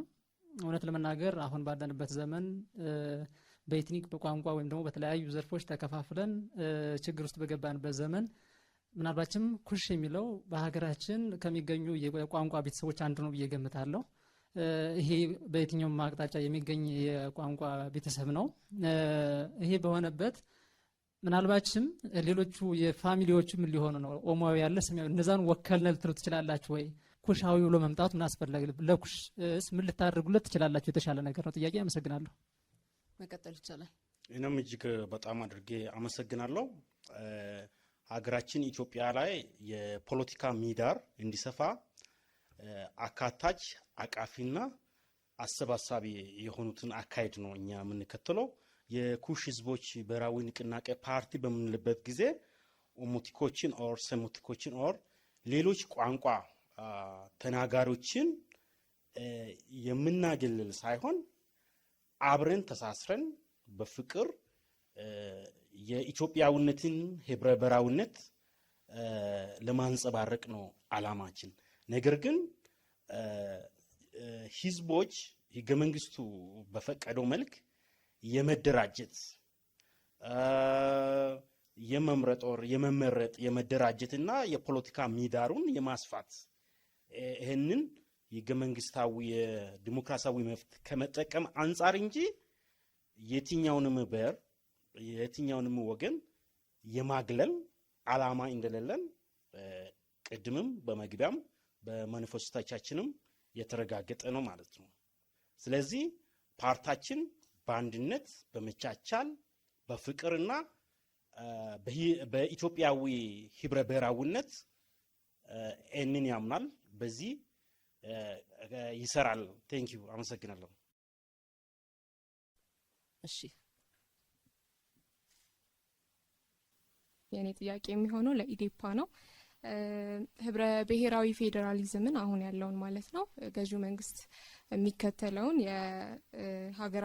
ሀገር አቀፋዊ ቋንቋዎችን የክልሎችን አወቃቀር ጨምሮ በኦልሞስት ሁሉም በሚባል ደረጃ ተስማምተዋል እርስዎ እና ፓርቲው አሁን ላይ ባለው ህብረ ብሔራዊ ፌዴራሊዝም ምን ችግሮች አሉ ወይም ደግሞ ማንነትንና ራስን በራስ የማስተዳደር ራስን በራስ ማስተዳደርን በተመለከተ ምን ችግሮች አሉ ብሎ ያምናል? እነርሱንስ ችግሮች ለመቅረፍ የእርስዎ ፓርቲ በሰባተኛው ሀገራዊ ምርጫ ቢመረጥ ምን ያደርጋል? አመሰግናለሁ። አመሰግናለሁ። በጣም የታደልኩ ነኝ። በሴት እህቶቻችን ተሳትፏቸው በጣም ደስ ይለኛል። ምክንያቱ ደንባችን ምንድን ነው የሚለው የሴቶች፣ የወጣቶች፣ የአካል ጉዳተኞች፣ ሌሎችም እኩል ተሳትፎ መኖር አለባት ነው የሚለውና በአንቺ እህቴ እንደዚህ መቅረቡ ጥሩ ነው። ባይዘወይ የክልል አወቃቀሩን እንደግፋለን አላልኩም። የብሔር አደረጃጀት እንደግፋለን አላልኩም። ምንድን ነው ያልኩት? አሁን ያለው መንግስት ያወጣ ወይም ደግሞ የፈቀደው 5 ቋንቋዎች ይዘን እንሄዳለን ነው ያልኩት። ስለዚህ ይሄኛው የምንቃወመው ግን አሁን ያለው የክልል አወቃቀሮች የምንቃወመው ዋናው ምክንያት የህብረተሰቡ ተሳትፎ መሰረት አድርጎ የተቋቋመ አይደለም ነው። ዛሷይ ደግሞ በቋንቋም በምንም ግጭቶች እየተበራከቱ ያሉ በዋናነት ህዝቡ ተሳትፎ ያደረገበት ስላልሆነው በቋንቋ ይሻልሃል ወይስ በጂኦግራፊካሊ ተብሎ መጠየቅ ነበረበት። ኢትዮጵያ በመጡ መንግስታት እየተቀደደ የሚሰፋ ክልላዊ አወቃቀር ሊኖራት አይገባም ነው እኛ የምንለው። በመሰረቱ የህብረተሰቡ ይሁንታ ካለ የራሱ ፈቅዶ ያዋቀረው ክልል ስለሆነ ማንም መጥቶ ሊቀደው ሊሰፋው አይችልም። ስለዚህ ያወቃቀሩ ራሱ ስህተት ነው። ማህበረሰቡ ያላሳተፈ ወዴት ይሻልሃል፣ በዚህ ምክንያት ችግር አለ፣ እዚህ አካባቢ መጋቢ መንገድ የለህም፣ ርቀት አለ ለዋናው ከተማ፣ ሌሎችም ወዘተ ብዙ መስፈርቶች አሉ። እነሱ ቀርቦ የህብረተሰቡ ይሁንታ አግኝቶ የተቋቋመ ክልል አይደለም በምንም ተአምር። ስለዚህ እሱ እንደግፈዋለን የሚለው ይዛችሁ እንዳትሄዱ ይቅርታ ጠይቃለሁ። እናመሰግናለን። ሰዓት ጨርሳችኋል። ድል ጨምር። እሺ እዚህ ጋር 1 2 እኔ ያለኝ ጥያቄ ለቁጫ ተወካዮች ናቸው። ምንድነው ዱሪንግ ፕሬዘንቴሽናቸው ያዩት አላማቸው ስታስረዱ የፌዴራሊዝም ጽንሰ ሀሳብ ሼርድ ሩል እና ሰልፍ ሩል ነው። እናንተ ግን ባላችሁት መሰረት ከሆነ ክፍለ ሀገራትንም ለማቋቋም ዝግጁ ነን ብላችኋል። አሁን እንዴት አድርጋችሁ ክፍለ ሀገራትን የምታዘጋጁ? በአህዳዊ ስርዓት ነው የምታዘጋጁት ወይስ እንዴት ነው? በዚህ ላይ ብታብራሩልን ደስ ይለኛል። እሺ፣ አመሰግናለሁ። እሺ፣ አመሰግናለሁ። እኛ የምናዋቅረው ክፍላት ሀገራት አስተዳደር ሚዛናዊነትና ፍትሃዊነትን ማዕከል ያደረገ እንዲሆን ነው። ያ የምናደርገው በጂኦግራፊ አቀማመጥ የህዝቡ አኗኗር ዘይቤ፣ ቋንቋ፣ ባህል፣ ታሪክና ማንነትን መሰረት ባደረገ መልክ ነው የምናደርገው። ለዚህም ሲባል የኢትዮጵያ ህዝብ ቁጥር እንዲታወቅ መጀመሪያ እናደርጋለን። የኢትዮጵያ ህዝብ ቁጥር ከታወቀ በኋላ እያንዳንዱ መስተዳደር መዋቅሮች በእኩል ህዝብ ቁጥር እንዲደራጁ እናደርጋለን። ያንን በምናደርግበት ጊዜ ግን የምሁራንን ተሳትፎ፣ የሃይማኖት መሪዎችን ተሳትፎ፣ የሀገር ሽማግሌዎችን ተሳትፎ እንዲሁም የሲቪክ ማህበራትን ተሳትፎ በሚያረጋግጥ መልክ በጥናትና ህዝቡን ራሱን በማሳተፍ በህዝቡ በማስወሰን ስለሚሆን ቋንቋን ማዕከል ያደረገ ሳይሆን በመልክዓ ምድሩ ያሉ ህዝቦችን አስተሳሰብን ስነ ልቦናውን የጋራ ለልማት አመችነትን ማዕከል ያደረገ አደረጃጀት ስለምንከተል ያን ለዛ ከበቃን ደግሞ እናንተ ምሁራንም ትታከሉባት እዛው ተሳተፋላችሁና የእናንተንም ሀሳብ የጋራ አድርገን ለሀገራችን ሰላም፣ መረጋጋት፣ ነጻነትና እኩልነት ለፍትሃዊ ሀብት አጠቃቀም በሚያመች መልክ ስለምንሰራ እናንተም በዚህ ተሳተፋላችሁ የሚል እምነት ከኛ በኩል አለ። በዚህ መልክ ነው የምናደራጀው። እሺ፣ ሌላ ተጨማሪ ጥያቄ እዚህ ጋር እድል ሰጥቻለሁ። የኔ ጥያቄ ለአዲስ ትውልድ ነው የሚሆነው። ቅድም እንዳላችሁት መገንጠል የሚለው ሀሳብ የሚመጣው ካልተመለሱ ጥያቄዎችና ካልተሟሉ ነገሮች ነው ብላችኋል። ስለዚህ ያልተመለሱት ጥያቄዎች ወይም የሚነሱት ጥያቄዎች ሁሉና ያልተሟሉትን ነገሮች ሁሉ እንደምታሟሉ ምን ያህል እርግጠኛ ናችሁ? እናም ደግሞ ለራስ በራስ መወሰን የሚለውን ሀሳብ እንፈቅዳለን ብላችኋል እና ቅድም ካላችሁት ሀሳብ ጋር አይጋጭም ወይ? አመሰግናለሁ። አመሰግናለሁ። ያው እንግዲህ ወጣቶች ይጠይቃሉ። የወጣቶች ፓርቲ በመሆኑ ደስ ይለናል። ይህ አንቀጽ 39 ላይ ብዙ ጥያቄዎች ተነስተዋል። መገንጠል የሚለውን አንቀበለውም ነው እንደ ፓርቲ። ይህን አረፍተ ነገር ነው ማንቀበለው። ያልተመለሱ ጥያቄዎች የሚመለሱበት ሂደት ሊኖር ይችላል። ያንን እኛ ቦታውን ስንይዝ ያልተመለሱ ጥያቄዎች እንዲመለሱ የምንሰራበት ነው። ስለዚህ ራስን በራስ ማስተዳደር የሚለው እኛ የምንደግፈው ሀሳብ ነው እና ይህም በዚሁ መመለስ ፈልጋለሁ። አመሰግናለሁ። እሺ፣ እናመሰግናለን። ጥያቄ ካለ እድል እሰጣለሁ። እሺ፣ ጥያቄ የሚሄደው ለቆጫ ህዝባዊ ፓርቲ ነው። ቅድም በንግግሩ ሲናገሩ አሁን ላይ ያለውን የክልል አወቃቀር ወደ ክፍለ ሀገራዊ አወቃቀር እንቀይረን ብላችኋል። ይሄ ማለት ደግሞ የክፍለ ሀገር ብዛቶችን እንዲጨምር ወይ ደግሞ በብሔረሰብ ደግሞ ከሆነ ከ80 በላይ የሚሆኑ ክፍለ ሀገራት እንዲመሰረቱ ያደርጋል። ብዛቱ ከሎጂስቲክስ እና ከአስተዳደራዊ ችግሮች ጋር በተያያዘ እንዴት ማኔጅ ለማድረግ አስባችኋል? ወይ ደግሞ የሚፈጠሩትን ችግሮች ከብዛት የተነሳ እንዴት ነው ማኔጅ ለማድረግ ያሰባችሁት? አመሰግናለሁ። የክፍላት ሀገራቱ ቁጥር 80 ላይደርስ ይችላል። አሁን ያለው ክልል አደረጃጀት በራሱ በቁጥር ደረጃ 40 ሚሊዮን እስከ 50 ሚሊዮን የሚገመቱ ህዝቦች ቁጥርን የያዘ እንደሆነ ይገመታል፣ ይታወቃል። እርግጠኛ የህዝቡ ቁጥር ከግምት ውጪ ይህ ነው በሚባል ደረጃ የሚገለጽ ባይኖርም እኛ የምናደርገው ምንድነው? ይሄ መለያየትን የሚያመጣ የአንድ ብሔርን ግዙፍነትን በዛው ስያሜ የሚዋቀር የአሰያየም ችግር ነው። አብዛኛውን በኢትዮጵያ ህዝቦችና በብሔር ብሔረሰቦች በአንዱ የበላይ የአንዱ የበታች እያደረገ ያለው ስርዓትን ለመቀየር የክፍላት ሀገራቱን ቁጥር የምንወስነው በወቅቱ ይሄን እድል እኛ በምናገኝበት ጊዜ ያለውን የህዝብ ስነ ልቦና የመልማትና የኢኮኖሚ እድገት ደረጃ ታሳቢ ያደረገ አካሄድ ነው የምንከተለው። ያን ቅድም እንደጠቀስኩት እናንተው የሀገር ሀብት ናቸው፣ እናንተም ተሳተፉበታላችሁ እዛ ሂደት ላይ የሌሎች ሀገራት ተሞክሮንም እናክልበታለን። ስለዚህ እኛ ራሳችን እናውቃለን በሚል ሳይሆን የኢትዮጵያ ህዝብን በማሳተፍ ይሄን ያው ህገ መንግስቱን መቀየር ይጠይቃል። ይሄ ህገ መንግስት በሚቀየርበት ጊዜ ሁሉም ዜጋ በእኩል ይሳተፋል፣ የራሱ አስተዋጽኦ ያደርጋል። ነገር ግን የኢትዮጵያ ህዝብ አካል የሆነ ህዝብ ውክልና እንዳያጣ በየደረጃው ደግሞ እነዚህ ማህበረሰብ አካላት በአስተዳደር አካሉ የሚወክሉበትን መብት እንሰጣለን። በዛው ብሔር ስም ግን የአስተዳደር ማዕከል እየሰየምን አንሄድም። አብሮ ሊያኗኗር ሊያቻችል የጋራ ስነ ልቦና ሊገነባ በሚችል መልክ ስለምናደርግ በዚህ መንገድ ይህንን ሂደት እንደምናስተናግድ ለኢትዮጵያ ህዝብ ለማረጋገጥ እንወዳለን። እናመሰግናለን። እናመሰግናለን።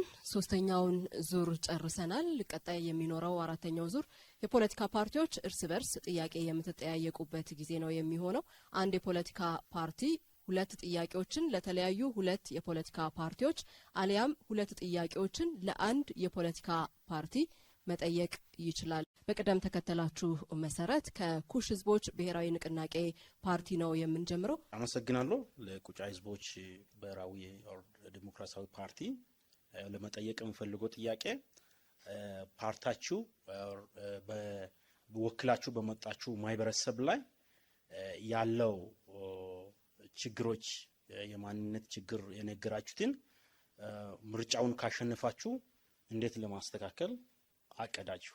ሁለተኛ ለአዲስ ትውልድ ፓርቲ ነው እና የምጠይቀው 7ኛ ሀገራዊ ምርጫን ተወዳደራችሁ ካሸነፋችሁ ሀገራችንን ኢትዮጵያ አሁን ከሚታዩ ከተለያየ ችግሮች የተሻለ ስትራቴጂ እንዴት ለማራመድ አቅዳችኋል?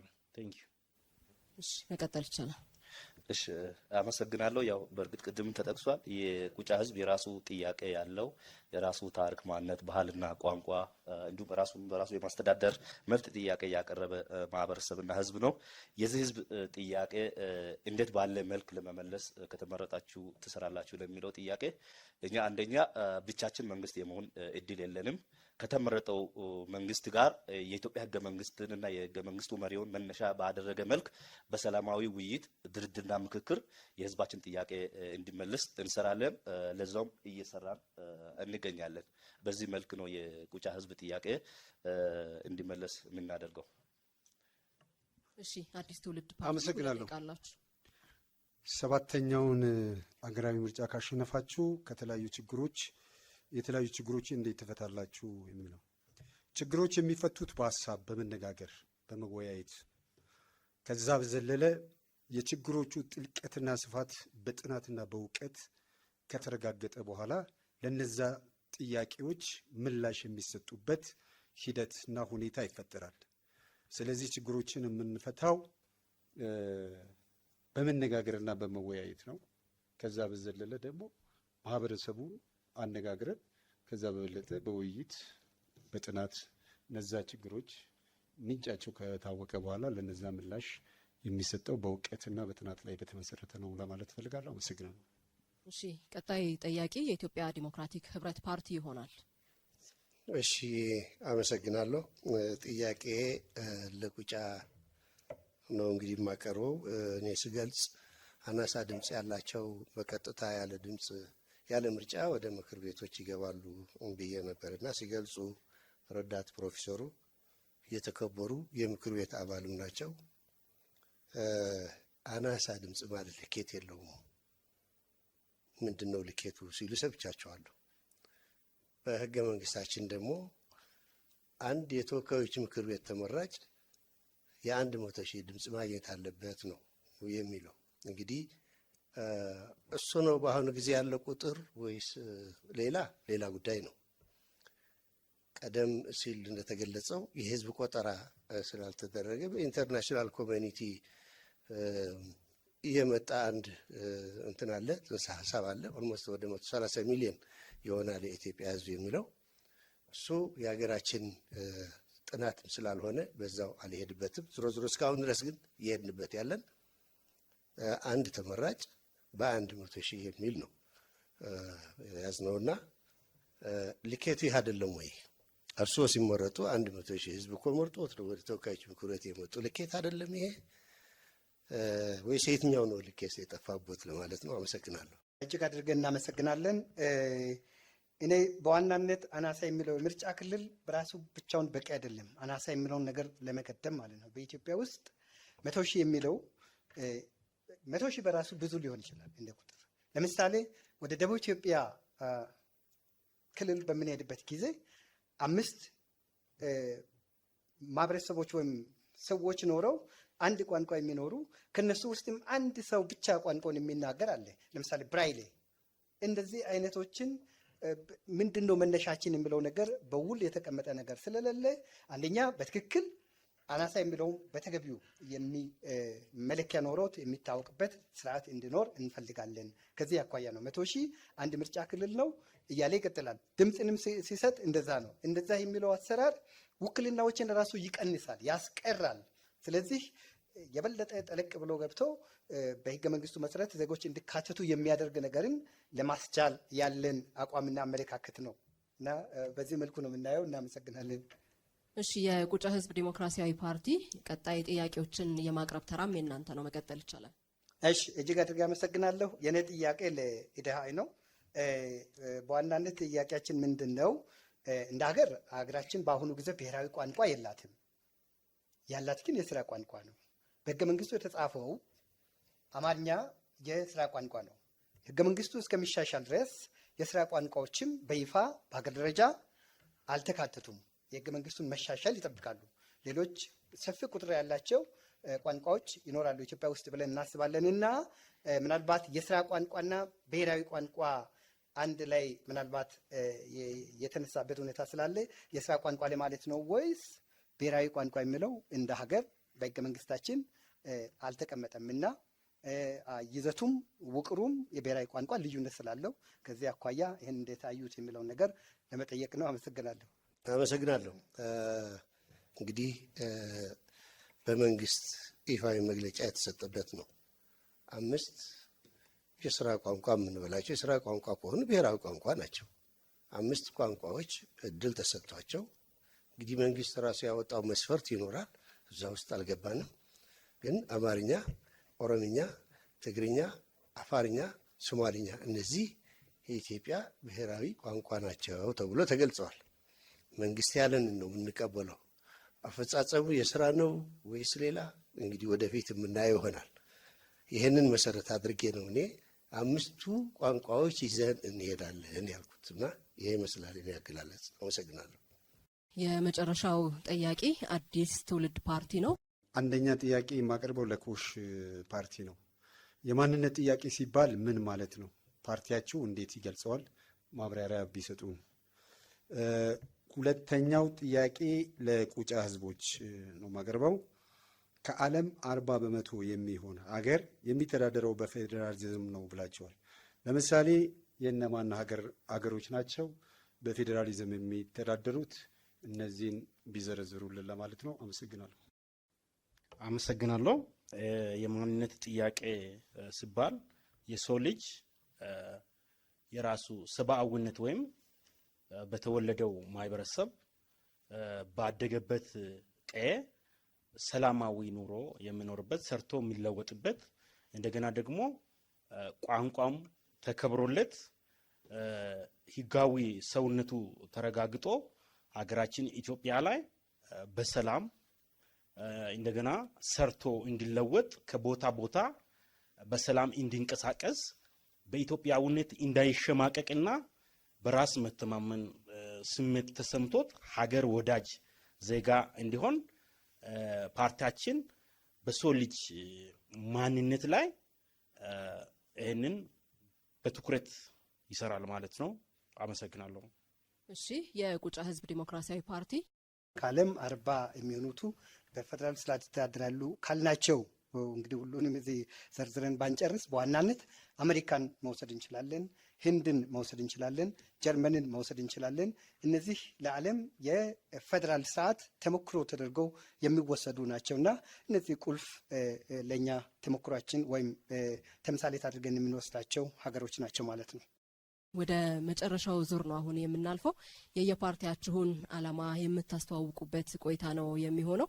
በቅደም ተከተላችሁ መሰረት የኩሽ ህዝቦች ብሔራዊ ንቅናቄ ፓርቲ የፓርቲያችሁን አጠቃላይ የማስተዋወቂያ 3 ደቂቃ እንሰጣለን። መቀጠል ይቻላል። እጅግ በጣም አድርጌ ከልብ አመሰግናለሁ። ፓርቲያችን የኩሽ ህዝቦች ብሔራዊ ንቅናቄ ፓርቲ መግቢያ ላይ ቅድም ገልጬ እንደነበርኩት በደቡብ ኢትዮጵያ በገዲኦ ዞን በ7ኛ ሀገር አቀፋዊ ምርጫ ይወዳደራል። ነገር ግን ቀጣይ ላይ አጠቃላይ በኢትዮጵያ ደረጃ በብሔራዊ ሀገራዊ ምርጫ ላይ ይሳተፋል። ነገር ግን የገዲኦ ዞንን መሰረት አድርጎ በ7ቱ ምርጫ ክልሎች ነው የሚወዳደሩት። የፓርቲያችን ምልክት የፀሐይ ብርሃን ነው እና ይህ የፀሐይ ብርሃን ለምን አስፈለገ የሚለውን ነገር ባጭሩ ለማስረዳት ፈልጋለሁ ማለት ነው። የፀሐይ ብርሃን ለምንድን ነው የሚያስፈልገው? ጨለማ ላይ ላለው ነገር ነው። ከጨለማ ወደ ብርሃን ለመሸጋገር ነው። ይህ ጨለማ ምን አይነት ጨለማ ነው በምንልበት ጊዜ ሀገራችን ኢትዮጵያ ገናና ሀገር ናት፣ ባለታሪክ ሀገር ናት።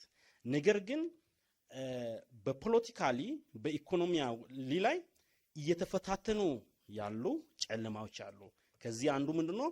ያስተሳሰብ፣ ያመለካከት እንደገና ደግሞ ዜጎች በእኩልነት መብታቸው ተረጋግጦ እንዳይኖር የሚፈትኑቱ በአደረጃጀቶች ላይ ያሉ ችግሮች አሉ ማለት ነው። ስለነዚህ ችግሮች ለምሳሌ ምሁራንን ሌሎች ምሁራንንና እንደገና ደግሞ ቤዝድ ኦን ዘ ሳይንስ ኦር ቤዝድ ኦን ዘ ናውሌጅ ዋይ ብሎ ለምን ብሎ አንድን ችግሮችን የሚጠይቁትን የማግለልና መሰል የሆኑትን አካባቢያዊነት ላይ የታጠሩ ሂደቶች እነዚህ እንዲስተካከሉ ፓርቲያችን ሰባተኛ ሀገር አቀፋዊ ምርጫ ካለፈ ጀስት ከጨለማ ወደ ብርሃን ያ ማለት ያስተሳሰብ ለውጥ እንዲመጣ የአመለካከት ለውጥ እንዲመጣ ዜጎች በእኩልነት ያስተማረውን ማህበረሰብ እንዲመሩ ምሁራኖችን ያቀፈ ያካተተ ሁሉንም የህብረተሰብን ክፍል አቻችሎ የመሄድን ስትራቴጂ ነድፈን ስለመጣን ስለዚህ የምርጫ ምልክታችን የወጋገን ብርሃን ጮራ የሆነውን ኩብን ነው። ይህ ከድቅድቅ ጨለማ ወደሚደነቅ ብርሃን ጮራ አሸጋጋሪ የሆነውን የኩሽ ህዝቦች ብሔራዊ ንቅናቄ ፓርቲን ምረጡ። የተለያየ የመሰረተ ልማት ችግሮች አሉ። እንደ ዞናችን የወጣቶች የስራ አጥ ችግሮች አሉ። ቅድም እንዳልኩት ምሁራንን የማግለልና አቅፎ አንድ ጋር ያለመሄድ ነገሮች ስላለ ፓርቲ ደግሞ እውቀትን መሰረት አድርጎ መስራት ስለምፈልግ ሁሉንም አቃፊና አካታች ፓርቲ ስለሆነ ፓርቲያችን ኩብንን ብርሃንን ምረጥ ብላለሁ። አመሰግናለሁ። እናመሰግናለን። የኢትዮጵያ ዲሞክራቲክ ህብረት ፓርቲ የኢትዮጵያ ዴሞክራቲክ ህብረት ኢድህ እንኳን ለ2018 ሰባተኛው ሀገር አቀፍ ምርጫ አደረሳችሁ አደረሰን ስንል ይህ የኢትዮጵያ ዴሞክራቲክ ህብረት የጥንት የጧቱ ምልክቱ ጋሻና ጦር የሆነው ድምጽ ነው። የኢትዮጵያ ዴሞክራቲክ ህብረት ኢድህ በ1967 ህዝብ ለህዝብ ህዝብን ብሔር፣ ሃይማኖት፣ ጾታን ሳይለይ የተመሰረተ የህዝቦች መብት፣ ሰላም፣ አንድነት እንዲሁም የሀገራችን ሉዓላዊነት እንዲከበር ሊበራል ዴሞክራሲን አንግቦ የተመሰረተ የፖለቲካ ድርጅት ነው። የኢትዮጵያ ዴሞክራቲክ ህብረት ኢድህ ህዝቦች በሰላም ተከባብረውና ተፈቃቅረው ሰላማቸው ተጠብቆ የህግ የበላይነት ሰፍኖ ማንኛውም ኢትዮጵያዊ ዜጋ በሀገሩ ውስጥ የመኖር መብቱ ተከብሮ ሀብትና ንብረትን አፍርቶ በነጻነት የሚኖርባት ኢትዮጵያን እውን ሆና ለማየት ሁሌም ወደ ኋላ ያላለበት ደግሞም የማይልበት ነው። የኢትዮጵያ ዴሞክራቲክ ህብረት ኢድህ የሀገሪቱ ማለትም የኢትዮጵያ ዳር ድንበሯ ተከብሮ ሉዓላዊነቷ ተጠብቆ አንድ ኢንች መሬቷ በማንም የጎረቤት ሀገር ሳይደፈርና ሳይሸረፍ ተከብራና ተፈርታ የሌሎችንም መብት ጠብቃ በሉዓላዊነቷ ተከብራ የኖረችዋን ኢትዮጵያን ማስቀጠል ትልቁ ጉዟችንም ራዕያችንም ነው። ይህን ስንል ያላግባብ የተነጠቅነው የወደብ በራችን አሰብንም ማስመለሱ እንዲሰመርበት ሳላሰልስ ለመናገር ወዳለሁ። የኢትዮጵያ ዴሞክራቲክ ህብረት የብሔር ብሔረሰቦች መብት ተከብሮ ቋንቋቸውን፣ ባህላቸውም ተውፊታቸው ሳይሸራረፍ ተከብሮ እንዲኖር ይታገላልም ይሰራልም። ኢድህ የኢትዮጵያ ኢኮኖሚ ካለበት እንዲያንሰራራ ገበሬውም ሸማቹም የማይጎዳበት የገበያ ስርዓት እንዲመሰረት ይሰራል። ገበሬም ከኋላ ቀር የበሬ አስተራረስ ተላቆ ወደ ዘመናዊ እርሻ እንዲገባ የሚያስፈልጉ አቅርቦቶችን የሚያገኝበትን ስልት በመንደፍና ዘመናዊ አስተራረስ ዕውቀት እንዲያገኝ በባለሙያዎች ትምህርትና እገዛ እንዲያገኝ በመስራት ያምናል። የኢትዮጵያ ዲሞክራቲክ ህብረት ፍጹም ሰላም በኢትዮጵያ እንዲሰፍን በውይይት በጠረጴዛ ዙሪያ እንደ ባህላችንም የግጭት አፈታት እንዲሰራና በሀገራችንም ሰላም ሰፍኖ ለማየት በመስራት ሰላሟ የበዛ ኢትዮጵያን የሚናፍቀው ህዝብ ያለ ስጋት በሰላም ወጥቶ በሰላም የሚገባበት እንዲሁም ከአንድ ወደ አንዱ በሰላም ያለ ጭንቅና ፍርሃት የሚመላለስባት ኢትዮጵያን እውን እንዲሆን አበክሮ ይሰራል። ውድ የኢትዮጵያ ህዝብ፣ የኢትዮጵያ ዲሞክራቲክ ህብረት ፓርቲ ሰዓታችሁን ጨርሳችኋል።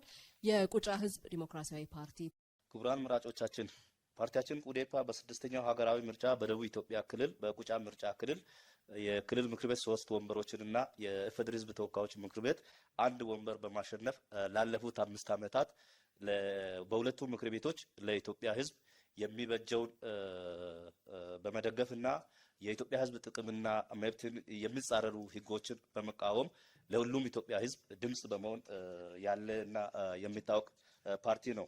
የፓርቲያችን ዋና ዓላማ የሕዝቦች ማንነት፣ ታሪክ፣ ባህል፣ ቋንቋ፣ ራስን በራስ የማስተዳደር መብቶች በተግባርም በሕግም እንዲረጋገጡ የሚሰራ ፓርቲ ነው። እነዚህ መብቶችን ማክበር ለሀገራችን ሰላም፣ ለዲሞክራሲ፣ ለፍትህ፣ ለእኩልነት፣ ለዘላቂ ልማትና ለማይቀለበስ እድገት እጅግ ወሳኝ መሆኑን ፓርቲያችን ቁዴፓ ያምናል። በሀገራችን የብዝሃ ማንነት የሰብአዊና ዲሞክራሲያዊ መብቶች ነጻነትን በዘላቂነት ለማረጋገጥ ፓርቲያችን እውነተኛ ህብረ ብሔራዊ ፌዴራሊዝም ስርዓትን ይደግፋልም ይከተላልም። ቁዴፓ የሚከተለው ፌዴራሊዝም ለብዝሃ ማንነቶች እውቅና የሚሰጥ ለህዝቦች ነጻነት፣ እኩልነት፣ ለሀገራዊ አንድነት፣ ሉዓላዊነት፣ ለዘላቂ ልማትና እድገት አመቺና ሚዛናዊ የሆነ አስተዳደር ነው። የህዝብ አስተዳደር አወቃቀር በመልክዓ ምድራዊ አቀማመጥ፣ የአኗኗር ዘይቤ፣ ባህል፣ ቋንቋ፣ የማንነት ታሪክ፣ የልማት አመቺነትን፣ የህዝብ ፍላጎትና ይሁንታን ማዕከል ያደረገ የክፍላት ሀገር አወቃቀርን ይከተላል። የቁጫ ህዝብም አሁን ባለው ህገ መንግስት ቁጫ ክልል እና ወደፊት እኛ እድል ካገኝንና የእኛ አይነት መሰል ዓላማ ያላቸው ፓርቲዎች እድል የሚያገኙ ከሆነ ከሚዋቀሩ ክፍላት ሀገራት ቁጫ ክፍለ ሀገራት አንድ የራስ ገዝ አስተዳደር ይኖራል ማለት ነው። በፓርቲያችን እምነት በዓለም አቀፍ ሰብአዊና ዲሞክራሲያዊ መብቶች እንዲሁም በኢፌዴሪ ህገ መንግስት የተረጋገጡ የማንነትና የራስ አስተዳደር ጥያቄዎች ለሁሉም ኢትዮጵያ ህዝብ በእኩልነት እንዲረጋገጡ ፓርቲያችን በጽኑ አቋም ይሰራል። ብሔር ብሔረሰቦችና ህዝቦች በራሳቸው ቋንቋ በባህላቸውና በታሪካቸው የመወከል ባህላቸውንና ቋንቋቸውን የማሳደግ የማልማት የመናገርና አገልግሎት የማግኘት መብታቸው ፍጹም መብት እንዲሆን ፓርቲያችን ይሰራል። ቁዴፓን ይምረጡ። የምርጫ ምልክታችን የቁጫ ቅቤ ነው። ቁዴፓን መምረጥ ሰላምን፣ ፍትህን፣ ዲሞክራሲን፣ እውነተኛ ህብረ ብሔራዊ ፌዴራሊዝም ማየት ነውና ቁዴፓን እንድትመርጡ አበክረን እንጠይቃለን። እናመሰግናለን። እናመሰግናለን። አዲስ ትውልድ ፓርቲ። የተከበራችሁ የኢትዮጵያ ህዝቦች ሆይ የማንነት ዋና መገለጫዎች ማንነት ሰው ራሱን የሚረዳበትና ሌላውንም ሰው የሚረዳበት የመለያ ምልክት ነው። ማንነት አንድ ግለሰብ ወይንም ቡድን የራሱ የሆነ ባህሪ፣ እሴቶች፣ እምነቶች፣ ስሜቶች፣ ባህሎችና ታሪኮች ስብስብ ሆኖ ከሌላው ለይቶ የሚያሳይና እኔ ማነኝ ማን ለሚለው ጥያቄ መልስ የሚሰጥ ጽንሰ ሀሳብ ነው። የግል ማንነት አለ፣ የማህበራዊ ማንነት አለ፣ የአንድነት ማንነት አለ፣ የፖለቲካ ማንነት አለ፣ የባህል ማንነት አለ፣ የጾታ ማንነት አለ፣ የአመለካከት ማንነት አለ፣ የህጋዊ ማንነት አለ። ህጋዊ ማንነት ስንል ሰርተፊኬት፣ የልደት፣ የመታወቂያና የፋይዳ፣ የፓስፖርት ወዘተ ናቸው። የማንነት ጥያቄዎች ምን ማለት ነው ስንል የሰብአዊ መብቶች አለመከበር፣ ከምጣኔ ሀብትና ከፖለቲካ ውሳኔ መገለል። የተከበራችሁ የኢትዮጵያ ህዝቦች ሆይ የተከበራችሁ እዚህ ያላችሁ የአዲስ አበባ ዩኒቨርሲቲ ተማሪዎች፣ የነገ አገር ተረካቢዎች፣ እኛ ብንመረጥ ከሌሎች የምንለይበት ሀሳብ እንደሚከተለው እናቀርባለን። አንደኛ፣ በሀገራችን የተለያዩ የፖለቲካ አመለካከቶችን በማስታረቅ የሰዶ ማሳደድ የጥላቻ ፖለቲካ ተወግዶ በሀገራችን የፍቅር ፖለቲካ እንዲመሰረት በትጋት እንሰራለን። ሁለተኛ፣ በሀገራችን የአንድነት ሉዓላዊነት ላይ በትኩረት እንሰራለን። ሶስተኛ፣ በሀገራችን ብሔራዊ መግባባት እንዲፈጠር በትጋት እንሰራለን። አራተኛ፣ በሀገራችን በብሔር ብሔረሰቦች ፍትሐዊ የሀብት ክፍፍል እንዲኖር እናደርጋለን። አምስተኛ፣ የብሔር ብሔረሰቦች ህዝቦች የባህልና የቋንቋ እንዲዳብር እንሰራለን። ስድስተኛ፣ ብሔር ብሔረሰቦች በአፍ መፍቻ ቋንቋ እንዲማሩ ባህላቸውን፣ እምነታቸውን እንዲያጠነክሩ እናደርጋለን። ሰባተኛ፣ አንቀጽ 39 የብሔር ብሔረሰቦች መብት ማንኛውም ኢትዮጵያ ብሔር ብሔረሰቦች ህዝብ የራሱን እድል በራሱ የመወሰን እስከ መገንጠል መብቱ በማንኛውም መልኩ ያለ ገደብ የተጠበቀ ነው የሚለውን ሀሳብ እስከ መገንጠል ያለውን በማውጣት በማንኛውም የኢትዮጵያ ብሔር ብሔረሰቦች ህዝብ የራሱን እድል በራሱ የመወሰን መብት በማንኛውም መልኩ ያለ ገደብ የተጠበቀ ነው የሚለውን ከህዝቦች ጋር በመወያየት በሀገራችን ህገ ደንብ ላይ እንዲስተካከል እናደርጋለን። አይደለም ኢትዮጵያ መገንጠል፣ እኛ አዲስ ትውልዶች አፍሪካን አንድ ለማድረግ ተግተን እንሰራለን። እኛ ብንመረጥ ራስን በራስ የማስተዳደርና የማንነት ጉዳዮች መልሶች እንዲያገኙ ተግተን እንሰራለን። የምርጫ ምልክታችን አይን ነው። አይንን ይምረጡ፣ አይንን ይመርጡ። አመሰግናለሁ። እሺ እናመሰግናለን። የዛሬ የክርክር መድረክም በዚሁ ተጠናቋል። ሁላችሁንም ከልብ አድርጌ አመሰግናለሁኝ። አድናቆታችሁን ግለጹላቸው።